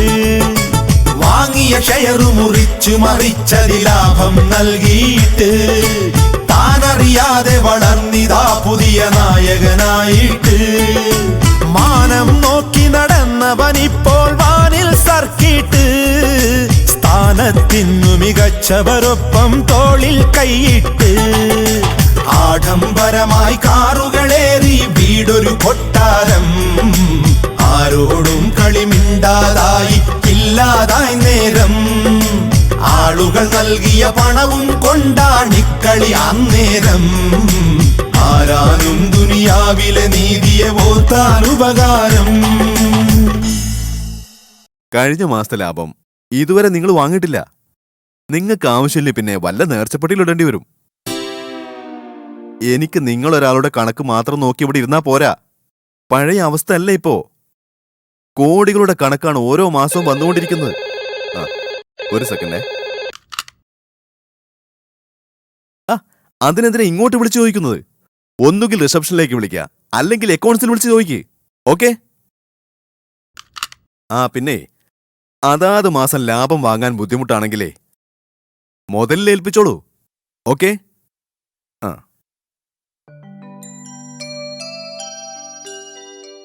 Anwar, my flight ticket. Okay sir, tomorrow 2:30 confirmed. Okay. ഇന്ന് 4:30 മീറ്റിംഗ് വിളിക്കാൻ മറക്കരുത്. ശരി സർ. എല്ലാ സ്റ്റാഫിനോടും നിർബന്ധമായും അറ്റൻഡ് ചെയ്യാൻ പറയണം. Okay sir.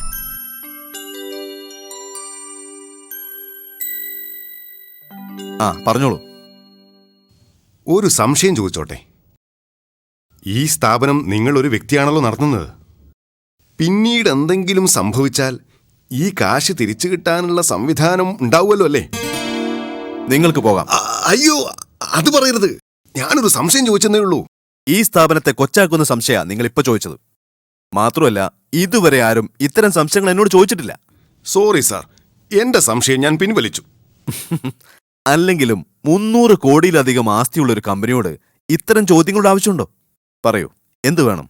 എന്റെ 50 ലക്ഷം ഈ കമ്പനിയിൽ ഞാൻ നിക്ഷേപിച്ചു കഴിഞ്ഞു. ഈ വിശ്വാസമാണ് എനിക്ക് വേണ്ടത്. നിങ്ങളുടെ സഹകരണം ഇനിയുണ്ടാവണം. ഓഹോ, ദയവ് ചെയ്ത് ഞാൻ ഈ കാശ് തരുന്ന കാര്യം ആരും അറിയരുത്. ഏയ്, നെവർ.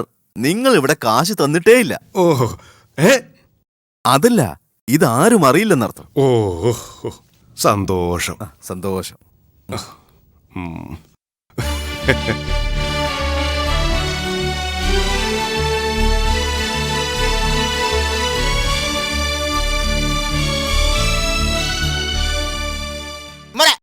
നിക്കവിടെ. എന്തേ നിക്കടോ. ഓ, ഈ എങ്ങടാ ഓടുന്നത്? എന്നോടൊരു കാര്യം പറയണ്ടായിരുന്നു. അല്ല ഉപ്പ, യൂനിസിന്റെ ബിസിനസ്സിൽ അനക്ക് ഷെയർ ഉണ്ടായിരുന്നോ? അങ്ങനെ ഈ അറിഞ്ഞ്? അതൊക്കെ ഞാൻ അറിഞ്ഞ്. 1-2 കൊല്ലായില്ലേ. എന്ത് ലാഭം കിട്ടി? അങ്ങനെ കൃത്യമായിട്ട് പറയാൻ കഴിയൂല. ചിലപ്പോൾ കൂടുതൽ കിട്ടും, ചിലപ്പോൾ കുറയും. ഏതായാലും നഷ്ടം വന്നിട്ടില്ല. എന്നാലും ആകെ കൂടി എത്ര കിട്ടിയിട്ടുണ്ടെന്ന് പറയും. വേറെ കാര്യണ്ടേ, അനക്ക് ഗുണമുള്ള കാര്യ. അതിപ്പോ ഒരു 10-60,000 ഉറുപ്പ് കിട്ടിയിട്ടുണ്ടാവും. 3 ലക്ഷം ഉറുപ്പ്യ മുടക്കിയിട്ട് 2 കൊല്ലം കൊണ്ട് ആകെ അനക്ക് കിട്ടിയ ലാഭം 60,000 ഉറുപ്പ്യേ. ബാങ്കിൽ ഇട്ടിരുന്നെങ്കിൽ ഇതിനേക്കാൾ കൂടുതൽ കിട്ടൂലേനോ? ഈ ഭയങ്കര പോയത്ര ചെന്ന് ചാടിയേ. നടക്ക്, എന്നോടൊരു കാര്യം പറയാണ്ട്. നടക്കണോ പറയേ? അതെ, ഈ യൂനിസിൻ്റെ നിന്ന് പൈസ പിൻവലിച്ച് ജാഫറിന്റെ കമ്പനിയിലിട്. മാസത്ത് കിട്ടുന്ന ലാഭം കണ്ട് എൻ്റെ കണ്ണ് തള്ളും. ഇതുപോലെ വേറെ ആൾക്കാരെ ജാഫറിന് പരിചയപ്പെടുത്തി കൊടുത്താൽ അനക്ക് കമ്മീഷനായിട്ട് വേറെയും കിട്ടും. വെറുതെ കിട്ടുന്ന പൈസ വേണ്ടാന്ന് വെക്കണോ?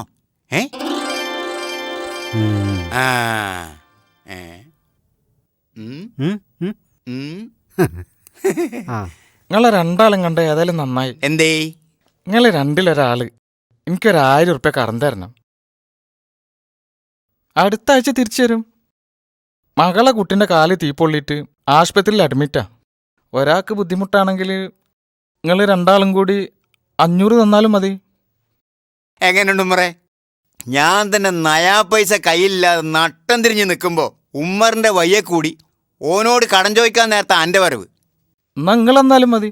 ഇൻ്റെ അടുത്ത് പൈസ ഉണ്ടായിരുന്നെങ്കിൽ ആദ്യം കടം ചോദിച്ച അയമൂൻ എന്നെ ഞാൻ കൊടുക്കൂലായിരുന്നോ? വളരെ മോശം അപ്പോഴത്തെ സ്ഥിതി. വളരെ മോശം. ഉമ്മറെ, അവിടേക്ക് ബാക്കി വരട്ടെ.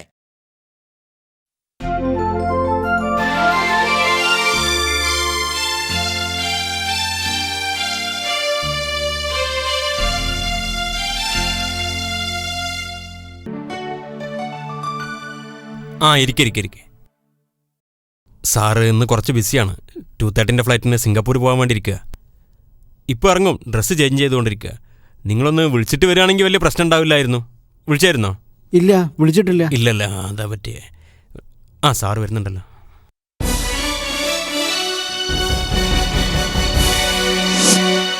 ഇരിക്കും. ആരാ പുതിയ ഒരാള്? അതെന്റെ പുതിയ സെക്രട്ടറിയാ. ആ, ഇപ്പൊ കാര്യങ്ങൾ ഒറ്റയ്ക്ക് നടത്താൻ കൂട്ടിയാ കൂടാതായില്ലേ? മുമ്പത്തെ അവസ്ഥയല്ലല്ലോ. ഒരുപാട് സ്ഥാപനങ്ങളായില്ലേ. കൂടാതെ തോട്ടങ്ങളും ബിൽഡിങ്സും വേറെ. നിത്യേന എന്നാണ് വാങ്ങലും വിൽക്കലും നടക്കുകയല്ലേ. ഞാനാണെങ്കിൽ പലപ്പോഴും ഗൾഫിലായിരിക്കും. അപ്പോഴും ഇവിടുത്തെ കാര്യങ്ങളൊക്കെ ഭംഗിയായി നടക്കണമല്ലോ. നാട്ടിലുള്ളപ്പോഴെങ്കിലും അല്പം വിശ്രമിക്കണമെന്ന് വിചാരിക്കും. പക്ഷേ എങ്ങനെ വിശ്രമിക്കും? ഇപ്പോ തന്നെ 12,000 ആളുകൾക്ക് ഈ കമ്പനിയിൽ ഷെയറുണ്ട്. ഞാൻ വിശ്രമിച്ച പണം മുടക്കിയ നമ്മുടെ ഷെയറുകാർക്ക് ലാഭം കൊടുക്കാൻ പറ്റുമോ? അത് പോട്ടെ, നിങ്ങൾ വന്ന കാര്യം പറഞ്ഞില്ല. നമ്മളെ സമ്മേളനമാണ് അടുത്ത മാസം. ഓ, ഇത് നമ്മുടെ പരിപാടി തന്നെയാണല്ലോ. ഇതൊരു വലിയ സംഭവമാക്കണം. കൂട്ടത്ത് പറയട്ടെ, അടുത്ത റമദാനിന് നമ്മുടെ മഹലിലെ മുഴുവൻ ആളുകളെയും നോമ്പ് അർപ്പിക്കാൻ പറ്റുമോ നിങ്ങൾക്ക്? ചെലവ് മുഴുവൻ ഞാൻ വഹിക്കും. അതിനെന്താ, ഞങ്ങളേറ്റു. ഞാൻ ഉദ്ദേശിച്ചത് ഒരു ദിവസത്തെ കാര്യമല്ല. നോമ്പ് 30 ദിവസവും പരിപാടി വേണം. ആലോചിച്ചിട്ട് പറഞ്ഞാൽ മതി, സമയമുണ്ടല്ലോ. അപ്പോ സമ്മേളനത്തിന് എന്റെ സംഭാവന എത്ര നിങ്ങൾ ഉദ്ദേശിക്കുന്നത്? അത് നിങ്ങൾ തന്നെ പറഞ്ഞാൽ മതി. അങ്ങനെയാണെങ്കിൽ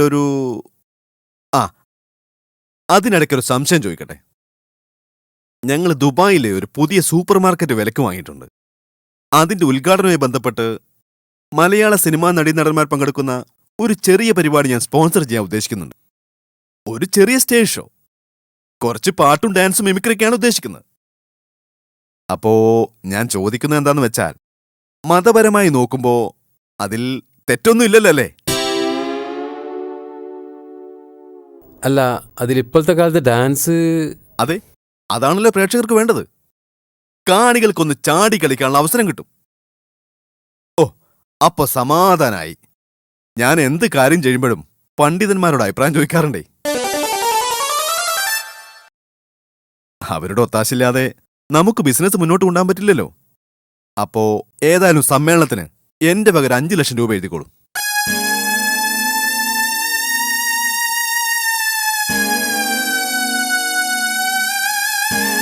എന്തേ, നിങ്ങൾ ഉദ്ദേശിച്ചാലും കുറഞ്ഞു പോയോ? വിഷമിക്കണ്ട, അടുത്ത പ്രാവശ്യം കൂടുതൽ തരാം. കാരണം ഫണ്ടെല്ലാം വേറെ പല പ്രൊജക്ടുകൾ കിടക്കുക. ഏയ്, ഞങ്ങൾ ഇത്രയും പ്രതീക്ഷിച്ചില്ല. Anwar, please come. സർ, ഇവരുടെ സമ്മേളനത്തിന് ഒരു 5 lakhs കൊടുക്കണം. പിന്നെ സംഖ്യ സമ്മേളനത്തിന് 2-3 ദിവസം മുമ്പ് ഓഫീസ് ഒന്ന് നോക്കിക്കോളൂ. ഞാനില്ലെങ്കിലും സെക്രട്ടറിയെ കണ്ടാൽ മതി. ഓക്കെ? എന്നാ ഓക്കെ. അല്ല, ഇയാൾ പറഞ്ഞ സ്റ്റേജ് ഷോ മതപരമായി തെറ്റന്നല്ലേ? ഏത് സ്റ്റേജ് ഷോ? കാൽഭാഗം ഡ്രസ്സിൽ സിനിമാ നടികൾ ചാടിക്കളിക്കുന്ന ഒരു പരിപാടിനെ കുറിച്ച് പറഞ്ഞില്ലേ, അതന്നെ. അത് മതപരമായ തെറ്റ് മാത്രമല്ല, സാമൂഹ്യപരമായ തെറ്റ് കൂടിയാണ്. എന്നിട്ടെന്താ ജാഫർ ഫത്വ ചോദിച്ചപ്പോൾ നിങ്ങളൊന്നും മിണ്ടാഞ്ഞ്? ഈ എന്താ മുണ്ടാഞ്ഞ്? നിങ്ങളല്ലേ ഇതൊക്കെ പ്രസംഗിച്ച് നടക്കുന്നത്? എന്റെ പ്രസംഗം ഇയ്യും കുറെ കേട്ടതല്ലേ. അച്ചോദ്യത്തിന് ഉത്തരം പറയാനുള്ള വിവരം കണക്കൂല്ലേ? ഞാൻ പറയാൻ ഒരുങ്ങിയതാണ്, ഇയാളാണ് തടഞ്ഞത്. ഞാനാ തടഞ്ഞത്. നിക്ക് നിക്ക് നിക്ക്, നിങ്ങൾ തർക്കം നിർത്തി. ജാഫർ നടത്താൻ പോണ പരിപാടി തെറ്റാന്ന് പറഞ്ഞെങ്കിലേ വെറും കൈയായിട്ട് പോരണ്ടിരുന്ന് അറിയാ. ഇപ്പൊ ഞമ്മളൊന്നും മുണ്ടാകുന്നോണ്ട് ഉറുപ്പി 5 ലക്ഷം മറിഞ്ഞത് അറിയാ. തെറ്റും ശരിയൊക്കെ നടത്തണോർ തീരുമാനിച്ചോളൂ. ഞമ്മക്കേ പണാണ് വലുത്. അതാലോചിച്ചോണ്ടാ ഞാൻ പിന്നൊന്നും പറയാഞ്ഞ്. ഈ പറയാവുന്ന വളരെ നന്നായി. ഹറാമു ഹലാല് നോക്കിണ്ടെന്നാലേ പൈസ ആൺകുട്ടികളും ഉണ്ടാവും. അപ്പോ തണക്ക് ഇപ്പോഴാണ് ഉണ്ടായത്.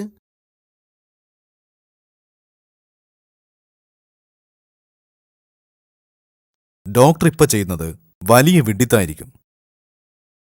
4 കോടി രൂപ 2.5 വർഷം കൊണ്ട് 6 കോടിയിലധികമായി കഴിഞ്ഞു. ഷെയർ പിൻവലിക്കാതെ 2 കൊല്ലം കൂടി കാത്തിരുന്ന 10 കോടി രൂപയാണ് കിട്ടാൻ പോകുന്നത്. എന്റെ പ്രശ്നങ്ങളെല്ലാം ഞാൻ പറഞ്ഞു കഴിഞ്ഞു. ലാഭം വേണ്ടാത്തത് കൊണ്ടല്ല ഷെയർ പിൻവലിക്കുന്നത്. എന്റെ കണക്കുകൂട്ടൽ ശരിയായാൽ 1 വർഷം കൊണ്ട് ഇതിനേക്കാൾ കൂടുതൽ സംഖ്യ ഞാൻ വീണ്ടും ഇവിടെ നിക്ഷേപിക്കും. ഓക്കെ, എല്ലാം ഡോക്ടറുടെ ഇഷ്ടം.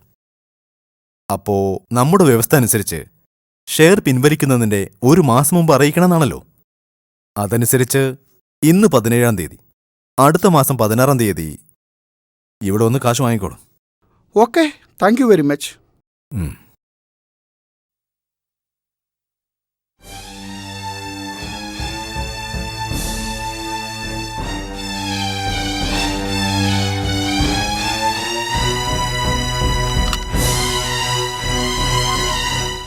Anwar, please come.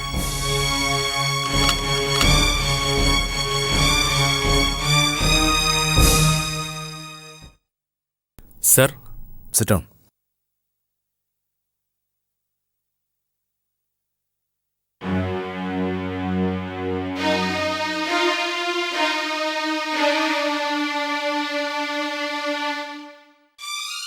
എന്താ സർ? ഈ മാസം പ്രതിസന്ധിയുടെ മാസമാണല്ലോ അൻവർ. എന്തു പറ്റി സാർ? ഡോക്ടർ അടക്കം 5-6 ആളുകൾ ഷെയർ പിൻവലിക്കാൻ ഒരുങ്ങുന്നു. എല്ലാവരും കോടികളുടെ നിക്ഷേപകർ. 2 ആഴ്ചക്കുള്ളിൽ ഒരു 10-20 കോടി കിട്ടാൻ എന്താ വഴി? ഏതെങ്കിലും ഒരു പ്രോപ്പർട്ടി വിറ്റാ പോരെ സർ? ഏയ്, പെട്ടെന്ന് വിറ്റ ഉദ്ദേശിച്ച ലാഭം കിട്ടില്ല. നമുക്ക് നിന്റെ നാട്ടുകാരൻ അഷ്റഫിനെ ഒന്നുകൂടി ഗൾഫിലേക്ക് അയച്ചാലോ? ഗൾഫിൽ നിന്ന് കിട്ടാവുന്നിടത്തോളം ഷെയറുകൾ പല പ്രാവശ്യങ്ങളിലായി അഷ്റഫ്ക്ക് പിരിച്ചതല്ലേ? ഷെയറുകളുടെ വരവൊക്കെ ഏകദേശം അവസാനിച്ചു തുടങ്ങിയെന്നാ തോന്നുന്നത്. ഇനി പുതിയ ബിസിനസ് തുടങ്ങണ്ട. ഉള്ള ബിസിനസ് ഭംഗിയായി നടത്തിക്കൊണ്ടു പോയാൽ മതി. എന്താ നിന്റെ അഭിപ്രായം? അത് മേ കം ഇൻ? യെസ്, ഇരിക്കൂ. പെട്ടെന്ന് വിഷയം പറഞ്ഞോളൂ, ഞാൻ അല്പം തിരക്കില്ല. നിങ്ങളുടെ സ്ഥാപനത്തിൽ എനിക്കൊരു വലിയ സംഖ്യ ഷെയർ ഉള്ളത് നിങ്ങൾ മറന്നുപോയോ? 50 ലക്ഷം അല്ലേ? നിങ്ങൾക്കത് വലിയ സംഖ്യ ആയിരിക്കാം, എനിക്കത് വളരെ ചെറിയ സംഖ്യ. അതുപോട്ടെ, വിഷയം പറയൂ. 5 മാസമായിട്ട് ലാഭമൊന്നും കിട്ടുന്നില്ല. അതിന്റെ കാരണം ഒന്ന് അറിയാൻ വേണ്ടി വന്നതാ. 3 വർഷത്തോളം കൃത്യമായി ലാഭം കിട്ടിയിരുന്നില്ലേ? എന്ന് വെച്ചാ ഒരു വർഷം 12 ലക്ഷം. 3 വർഷം കൊണ്ട് 36 ലക്ഷം രൂപ നിങ്ങൾക്ക് കിട്ടി, ശരിയല്ലേ? എന്നിട്ടെന്താ നിങ്ങൾ ഈ കമ്പനിയെ വിശ്വാസമില്ലാത്ത പോലെ സംസാരിക്കുന്നത്? അങ്ങനെ പറയരുത്. കുറച്ചു കാലമായിട്ട് ഷെയറുകാർക്കൊന്നും കൃത്യമായ ലാഭം കിട്ടുന്നില്ല എന്നുള്ളൊരു മുറുമുറുപ്പ് പുറത്ത് നടക്കുന്നുണ്ട്. കമ്പനി നഷ്ടത്തിലാണെന്നും ചില സംസാരങ്ങൾ കേൾക്കാനിടയായി. കമ്പനി നഷ്ടത്തിലാണ് പോലും. അസൂയക്കാരുടെ പ്രചരണം. ഏതാനും മാസങ്ങളായിട്ട് വലിയ ഷെയറുകാർക്കൊന്നും ലാഭം കൊടുത്തിട്ടില്ല, ശരിയാണ്. ചില സമയത്ത് ബിസിനസ്സിൽ നേരിടുന്ന പ്രതിസന്ധിയുടെ ഭാഗമാണത്, അല്ലാതെ ബിസിനസിന്റെ തകർച്ചയല്ല. അടുത്ത മാസത്തോടെ ആ പ്രതിസന്ധി തീരും. അന്നേരം കുടിശ്ശിക സഹിതം എല്ലാവരുടെയും ലാഭം കൊടുത്തിരിക്കും. പക്ഷേ എന്നെ വിശ്വാസമില്ലാത്തവർക്ക് ലാഭം ഉണ്ടാക്കി കൊടുക്കാൻ എനിക്ക് തീരെ താല്പര്യമില്ല. അതുകൊണ്ട് ഇന്നു തന്നെ നിങ്ങളുടെ ഷെയർ പിൻവലിക്കണം. ക്യാഷ് ആയിട്ട് വേണോ ചെക്കായിട്ട് വേണോ എന്ന് പറഞ്ഞാൽ മതി. അൻവർ, ഇയാളുടെ ഷെയർ ക്യാൻസൽ ചെയ്തേക്കൂ. എന്നോട് ക്ഷമിക്കണം സാർ, എന്റെ ഷെയർ ക്യാൻസൽ ചെയ്യരുത്. ഒരബദ്ധം പറ്റിപ്പോയതാ. ഓക്കെ. ഒരു മന്ത്രിയുടെ പ്രൈവറ്റ് സെക്രട്ടറി ആയതുകൊണ്ട് നിങ്ങളെ പിണക്കാൻ ഞാൻ ഉദ്ദേശിക്കുന്നില്ല. എനിക്കിവിടെ ഷെയറുള്ള കാര്യം ദയവ് ചെയ്ത് നിങ്ങൾ പുറത്താരോടും പറയരുത്. നിങ്ങൾ ഓഫീസ് വരുമ്പോഴൊക്കെ ഇതെന്നെ ഓർമ്മപ്പെടുത്തണമെന്നില്ല. നിങ്ങളെപ്പോലെ തന്നെ കൈക്കൂലി വാങ്ങി ലക്ഷപ്രഭുക്കളും കോടീശ്വരന്മാരുമായ ഒരുപാട് പേർക്ക് ഷെയറുണ്ട് ഇവിടെ. അതാരൊക്കെയാണെന്ന് എനിക്കും അവർക്കും മാത്രമേ അറിയൂ. നിങ്ങളുടെ കാര്യം അങ്ങനെ ആയിരിക്കും. ഓ, എന്നാ ശരി.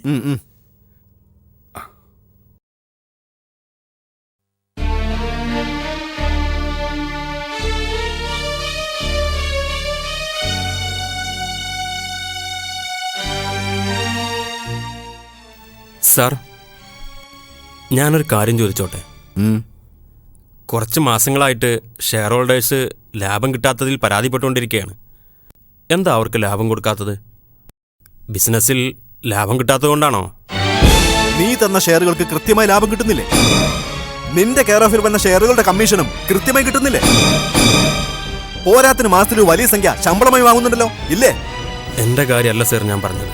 മറ്റുള്ളവരുടെ കാര്യം തൽക്കാലം നീ അന്വേഷിക്കേണ്ട കാര്യമില്ല. നീ ഓഫീസിൽ ജോലി ചെയ്താൽ മതി. അണ്ടർസ്റ്റാൻഡ്?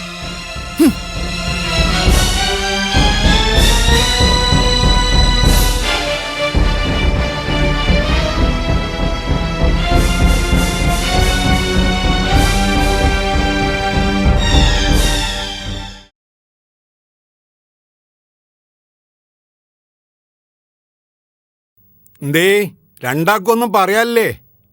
പ്രസിഡന്റെ, ഞങ്ങൾ മാനം കളയരുത്. ഈ കാര്യം നാട്ടുകാരറിഞ്ഞാല് പിന്നെ ഞങ്ങളെ അവസ്ഥ പ്രസിഡന്റ് ഒന്ന് ആലോചിച്ച് നോക്കിയേ. ആ പൈസ ബാങ്ക് തന്നെ ഉണ്ടെന്ന് തൽക്കാലം നമ്മളങ്ങോട്ട് വിചാരിക്കാം. ഒരു 5-6 കൊല്ലം കൊണ്ട് ഞങ്ങളത് കുറേശ്ശെ വീട്ടിക്കോളാം. അല്ലെങ്കിലും ഇപ്പൊ ആ പൈസ കൊണ്ട് എത്തിങ്കാനയ്ക്ക് അടിയന്തര ആവശ്യങ്ങളൊന്നുമില്ലല്ലോ. അതെ, നിത്യച്ചെലവിനുള്ള വരുമാനം എത്തിങ്ങാനൊക്കെ വേറെ തന്നെ ഉണ്ടല്ലോ. ഇടക്കൊന്ന് ചോദിച്ചോട്ടെ, ഇത്രയും കാലത്തിനിടക്ക് നിങ്ങൾക്ക് എത്ര ലാഭം കിട്ടി? അതിനിപ്പോ ഒരു കൃത്യമായ കണക്കൊന്നുമില്ല. കുറച്ചെന്തോ കിട്ടി. അത് ഞങ്ങൾ രണ്ടാളും കൂടി വീതിച്ചെടുക്കുകയും ചെയ്തു. കുറച്ചെന്ന് പറഞ്ഞാലേ അതിനൊരു കണക്കൊന്നുമില്ലേ? ഒരു 6-7 ലക്ഷം ഉറുപ്പ്യ കിട്ടിയിട്ടുണ്ടാവും. പക്ഷേ അത് എത്തിങ്ങാരുടെ പൈസയുടെ ലാഭം മാത്രമല്ല, ഞങ്ങളെ സ്വന്തം കാശിൻ്റെ ലാഭം കൂടി അതിൽ പെടും. നിങ്ങൾക്ക് രണ്ടാക്കും വേറെ എന്തെങ്കിലും പറയണ്ടോ? ദയവ് ചെയ്ത് ഈ കാര്യം പബ്ലിക് ആക്കരുത്. ജാഫർ ഇങ്ങനത്തെ ചതിയനാണെന്ന് ഞങ്ങൾ അറിഞ്ഞിട്ടില്ലായിരുന്നു. ജാഫറിനെ നിങ്ങളൊക്കെ കൂടി ഒരു ചതിയനാക്കിയെന്ന് ഞാൻ പറഞ്ഞ നിങ്ങൾക്ക് നിഷേധിക്കാൻ പറ്റുമോ?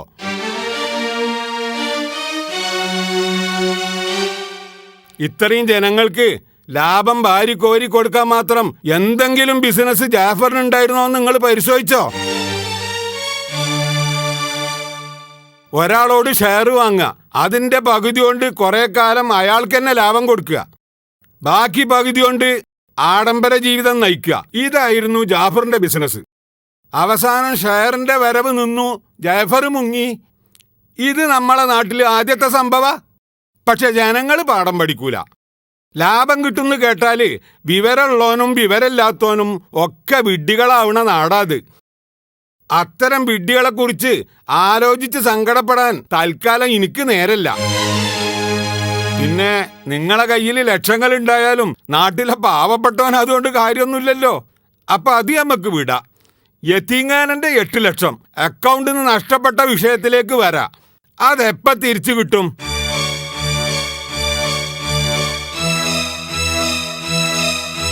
രണ്ടാളും വൈകുന്നേരം വരെ മിണ്ടാതിരിക്കാനാ പരിപാടി. പ്രസിഡന്റ്, ഞങ്ങളെ സ്വന്തം കാശും കൂടി പോയ വിഷമത്തിലാ ഞങ്ങള്. അവനവന്റെ സ്വത്തും പണവും സംരക്ഷിക്കേണ്ട ബാധ്യത അവനവന് തന്നെയാണ്. എനിക്കതിലൊരു ഉത്തരവാദിത്വമല്ല.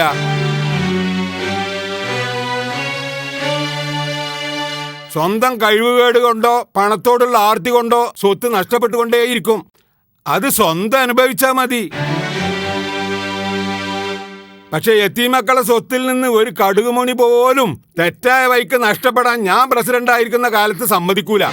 പ്രസിഡന്റ്, ഞങ്ങൾ വീണ്ടും പറയാണ്, നാട്ടുകാരുടെ മുന്നിൽ ഞങ്ങളെ മാനം കെടുത്തരുത്. പടച്ചോന്റെ മുന്നിൽ തലതാത്തി നിൽക്കേണ്ടി വരുന്ന ഒരു ദിവസത്തെക്കുറിച്ച് എന്നെങ്കിലും ആലോചിച്ചിട്ടുണ്ടോ രണ്ടാളും? അതിനെപ്പറ്റി ഒരു ബോധമല്ല. എന്നിട്ടാ മനുഷ്യന്മാരെ പേടിക്കണത്. ഒരു കാര്യം കൂടി കേട്ടോളി, യതീങ്ങാനന്റെ പൈസ നിങ്ങൾ മുക്കിയത് നാട്ടിലെ പലർക്കും അറിയാം. അറിഞ്ഞോലെ തൽക്കാലം തണുപ്പിച്ച് നിർത്തിയതാ ഞാൻ. തടി കേട് വരാതെ നാട്ടിലിറങ്ങി നടക്കണമെങ്കിലേ ആ 8 ലക്ഷം ഇവിടെ കൊണ്ടുവന്ന് വെക്കണം എന്റെ മുന്നില്.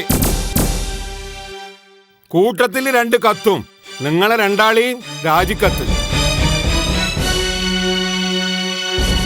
മതി നിങ്ങൾ ഭരിച്ചത്. അമാനത്ത് കൈകാര്യം ചെയ്യാൻ പറ്റിയ പടച്ചോനെ പേടിയുള്ള ആൾക്കാരുണ്ട് ഈ നാട്ടില്. ഉത്തരവാദിത്തപ്പെട്ട സ്ഥാനത്തൊക്കെ ഇനി മുതൽ അത്തരക്കാർ മതി. തറവാട്ട് മഹിമയും സ്വാധീനമുള്ളവരെ മാത്രം ഈ മാതിരി സ്ഥാപനത്തിന്റെ തലപ്പത്തിരുത്തിയാല് കുറച്ചു കാലം കൊണ്ട് ഇതൊക്കെ നശിച്ചു പോകും.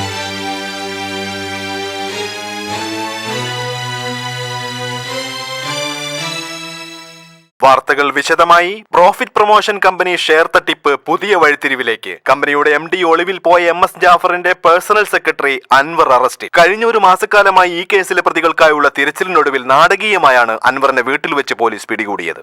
അൻവർ വീട്ടിലെത്തിയിട്ടുണ്ടെന്ന രഹസ്യ വിവരത്തെ തുടർന്നായിരുന്നു അറസ്റ്റ്. ഒന്നും പറയാനില്ല. കോടതിയിൽ ഹാജരാക്കും. കോടതി നിർദ്ദേശം അനുസരിച്ച് നമ്മൾ എല്ലാ കാര്യങ്ങളും ഒന്നും പറയാനില്ല പറഞ്ഞു കഴിഞ്ഞില്ല. ഒന്നും പറയാൻ പറ്റില്ല. ഇപ്പോഴൊന്നും പറയാനില്ല. ഒന്നും പറയാൻ പറ്റില്ല.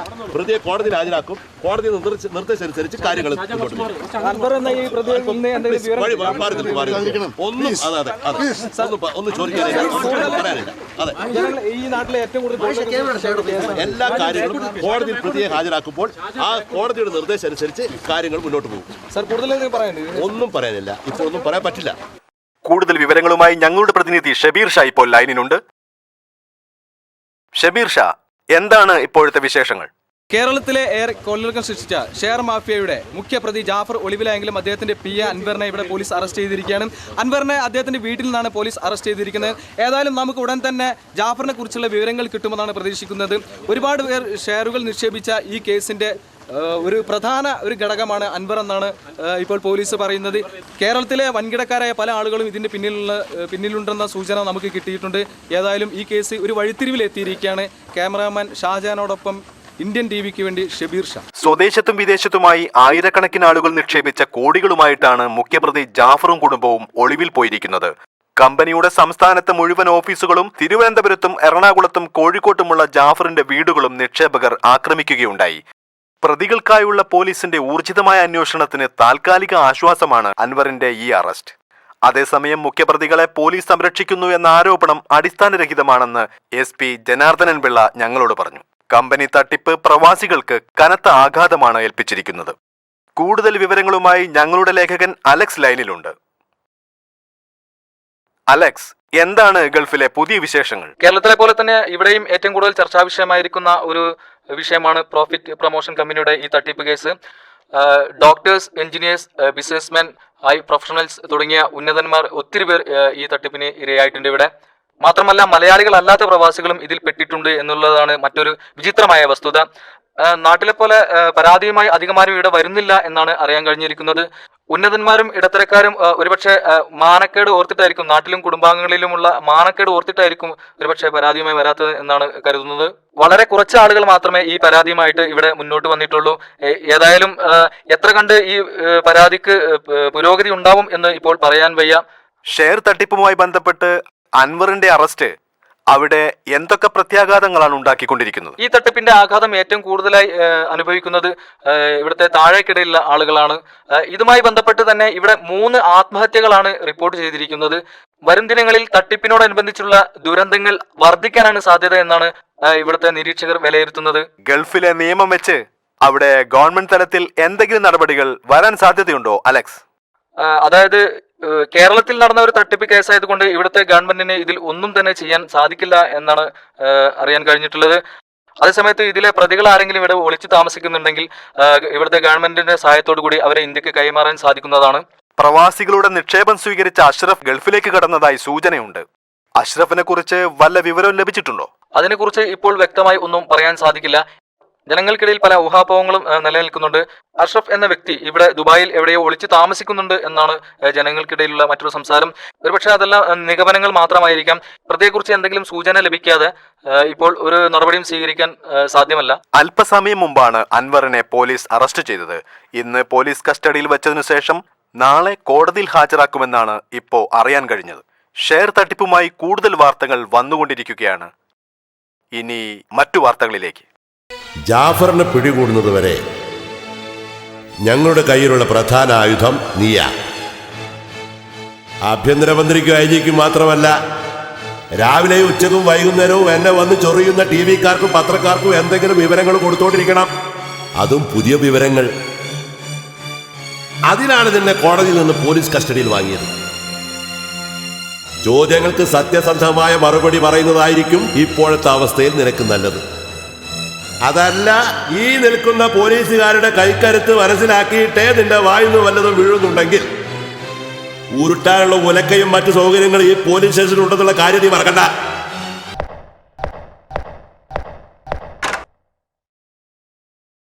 ഇൻസ്പെക്ടർ സാർ, ശാരീരികമായി ഉപദ്രവം ഉണ്ടാവരുത്. ചോദിച്ചിട്ട് ഉത്തരം പറയുന്നില്ലെങ്കിൽ നന്നായി ഒന്ന് മിരട്ടിയാൽ മതി. അവനൊന്നും സംഭവിക്കാൻ പാടില്ല. മുകളിൽ നിന്ന് ശക്തമായ സമ്മർദ്ദമുണ്ട്, മനസ്സിലായില്ലേ? ജാഫറിന്റെ പോക്കറ്റിൽ ആരൊക്കെയോ ഉണ്ടെന്നർത്ഥം.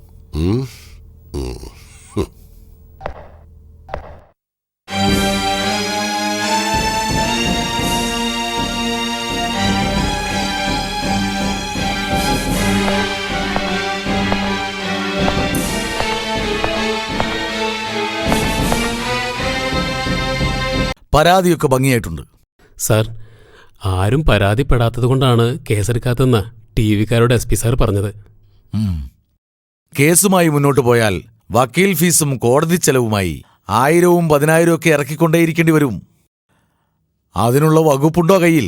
സാർ, എൻ്റെ ആകെക്കൂടിയുള്ള സമ്പാദ്യമായിരുന്നു അത്. ഇനി കേസ് നടത്താനൊന്നും എൻ്റെ കയ്യിൽ കാശില്ല സാർ. ജാഫറിന്റെ കമ്പനിയിൽ നിങ്ങൾ എത്രയാണ് നിക്ഷേപിച്ചത്? 15 ലക്ഷം. അത്രയും വലിയൊരു തുക നിങ്ങൾക്ക് എവിടുന്ന് കിട്ടി?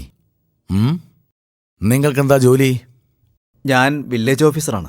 ജാഫറിന്റെ കെണിയിൽ വീണവരൊക്കെ വിവരമുള്ള മാന്യന്മാരാണല്ലോ. അപ്പോ കേസ് ചാർജ് ചെയ്യാം അല്ലേ?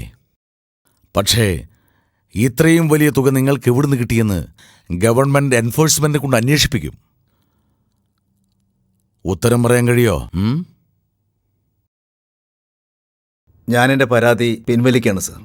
എന്റെ പരാതി ഞാനും പിൻവലിച്ചു സാർ. ഇനി നിങ്ങളുടെ കാര്യം പറഞ്ഞോളൂ. സാർ, ഞാനൊരു ഗൾഫുകാരനാ. NRI അക്കൗണ്ട് വഴി തുക പിൻവലിച്ച ജാഫറിന്റെ കമ്പനിയിൽ നിക്ഷേപിച്ചത്. എത്ര രൂപ? 25 ലക്ഷം. അതിൻ്റെ മുഴുവൻ രേഖകളും എൻ്റെ കയ്യിലുണ്ട് സാർ. ഒപ്പിട്ട മുദ്രപത്രം, ബ്ലാങ്ക് ചെക്ക്, ഞങ്ങൾ തമ്മിലുള്ള ഇടപാടിൻ്റെ എഗ്രിമെൻ്റ് പേപ്പർ തുടങ്ങിയവയെല്ലാം. ഈ രേഖകൾ കൊണ്ടെന്ത് പ്രയോജനം? ഞങ്ങൾക്ക് കിട്ടിയ വിവരമനുസരിച്ച് ജാഫറിന്റെ പേരിൽ സ്വത്തൊന്നുമില്ല. എല്ലാം ബിനാമിയാണ്. സ്വന്തം പേരിൽ സ്വത്തുള്ള ഒരാൾക്കെതിരിലെ നിങ്ങളുടെ കയ്യിലെ രേഖകൾ കൊണ്ട് പ്രയോജനം കിട്ടും. ഇനി നിങ്ങൾ പറയൂ, എന്തു വേണം? കേസ് ഫയൽ ചെയ്യണോ? വേണം സാർ. ഞാൻ ഏതായാലും ഇതുമായി മുന്നോട്ട് പോകാൻ തീരുമാനിച്ചു. കോടിക്കണക്കിന് രൂപയുടെ ഭൂമിയും തോട്ടങ്ങളും ബിസിനസ് സ്ഥാപനങ്ങളും വിദേശങ്ങളിലടക്കം സ്വന്തമായുള്ള ജാഫറിന് ഷെയറുകാരെ പേടിച്ച് മുങ്ങിക്കളയേണ്ട ആവശ്യമില്ല. അപ്പോ ഇതിന്റെ പിന്നിൽ മറ്റെന്തോ ഒരു കളിയുണ്ട്. അത് നിനക്കറിയാതിരിക്കാൻ വഴിയില്ല. സാറ് പറഞ്ഞ ഭൂമിയും തോട്ടങ്ങളും ബിസിനസ് സ്ഥാപനങ്ങളും ജാഫറിൻ്റെ കുറേ നുണക്കഥകളിൽപ്പെട്ട ഒന്ന് മാത്രമാണ്. ജാഫറിൻ്റെ പേരിലുള്ള ആകെ വസ്തുക്കൾ വിറ്റാൽ 5 കോടി പോലും കിട്ടില്ല സാർ. വീടും സ്ഥലവും അടക്കം വിലപിടിപ്പുള്ള പല വസ്തുക്കളും ഭാര്യയുടെയോ മറ്റു ബന്ധുക്കളുടെയോ ഒക്കെ പേരില്ല. അത് പിടിച്ചെടുക്കാനും വിൽക്കാനും ഒന്നും ആർക്കും കഴിയില്ല സാർ. നിന്റെ പേരിൽ കുറെ പ്രോപ്പർട്ടീസ് രജിസ്റ്റർ ചെയ്തിട്ടില്ലേ? കുറെ വ്യാജരേഖകൾ കാണിച്ച് എന്നെ വഞ്ചിച്ചതായിരുന്നു അതെല്ലാം.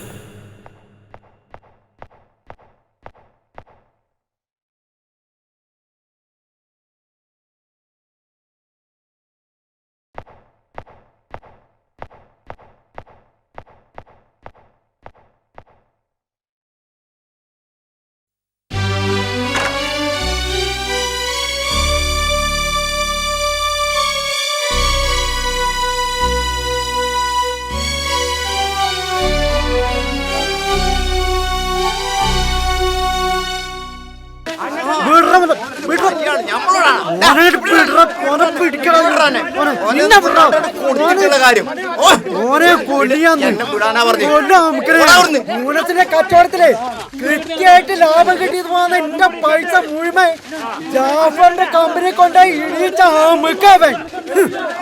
അത് മുഴുവൻ പോയേ. ഞാൻ തരാടാ.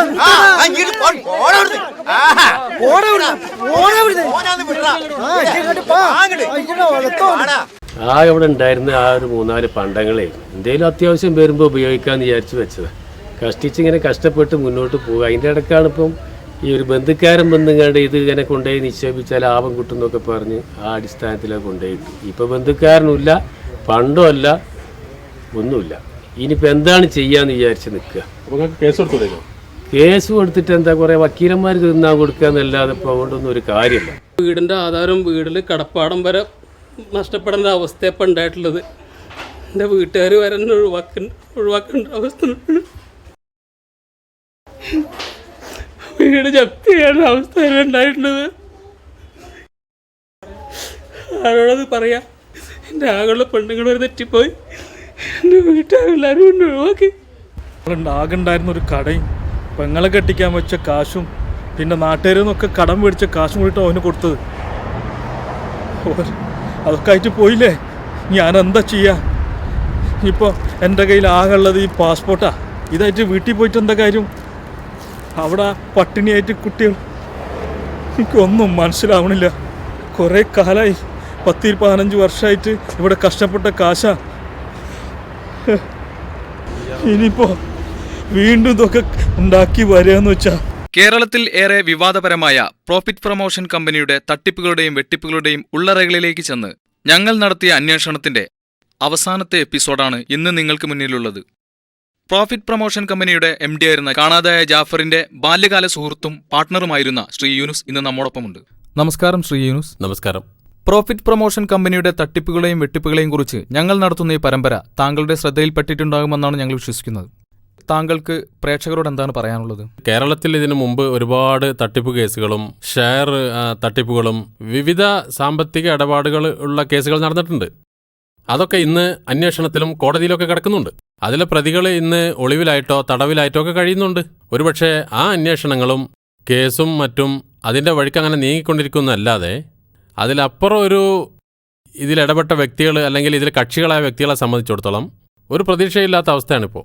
അല്പം കൊണ്ട് തൃപ്തിപ്പെടുക, ഉള്ളത് കൊണ്ട് തൃപ്തിപ്പെടുക എന്ന ഒരു അവസ്ഥയിലേക്ക് മനുഷ്യൻ ഉയരാത്ത കാലത്തോളം ഇത്തരം സംഭവങ്ങൾ ആവർത്തിച്ചു കൊണ്ടേയിരിക്കും. ഇന്നലകളിൽ ഒട്ടനവധി സാമ്പത്തിക തട്ടിപ്പുകൾ അരങ്ങേറിയ ഒരു നാടല്ലേ ഇത്. ഇന്ന് ജാഫർ, നാളെ ജാഫറിന് പകരം മറ്റൊരാൾ രംഗത്ത് വരും. ഒരിക്കൽ ഇത്തരം സാമ്പത്തിക തട്ടിപ്പിൽ കുടുങ്ങി പണം നഷ്ടപ്പെട്ടവർ വീണ്ടും ഇത്തരം വലകളിൽ ചെന്ന് ചാടുന്നതാണ് നമ്മൾ നിരന്തരം കണ്ടുകൊണ്ടിരിക്കുന്നത്. അത് മാറ്റിയെടുക്കുക എന്നുള്ളത് മാത്രമാണ് ഇതിൻ്റെ ഏക പോംവഴി. കൈക്കൂലി വാങ്ങിയും അവിഹിത മാർഗത്തിലൂടെയും ലക്ഷങ്ങളും കോടികളും സമ്പാദിച്ചവർ ഇത്തരം കെണിയിൽ ചെന്ന് ചാടിയിട്ടുണ്ടെങ്കിൽ അതിലെനിക്ക് വലിയ വേദനയൊന്നുമില്ല. അതേസമയം ഇതിലൂടെ ഒരു ജീവിതമാർഗം തുറന്നു കിട്ടുമെന്ന് തെറ്റിദ്ധരിച്ച് ഇത്തരം കെണിയിൽ ചെന്ന് ചാടിയ ഒരുപാട് പാവപ്പെട്ടവരുണ്ട്. അവരെപ്പറ്റി ആലോചിക്കുമ്പോൾ മാത്രമേ എനിക്ക് ഈ വിഷയത്തിൽ സങ്കടമുള്ളൂ. മുടക്കുന്നതെല്ലാം ഒടുങ്ങാത്ത ലാഭം കൊടുക്കുന്നതാണോ ശരിക്കുള്ള നീതി?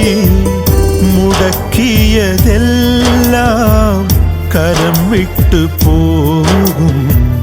നടുക്കുന്ന സത്യം കൊളുത്തുന്നു ഭീതി.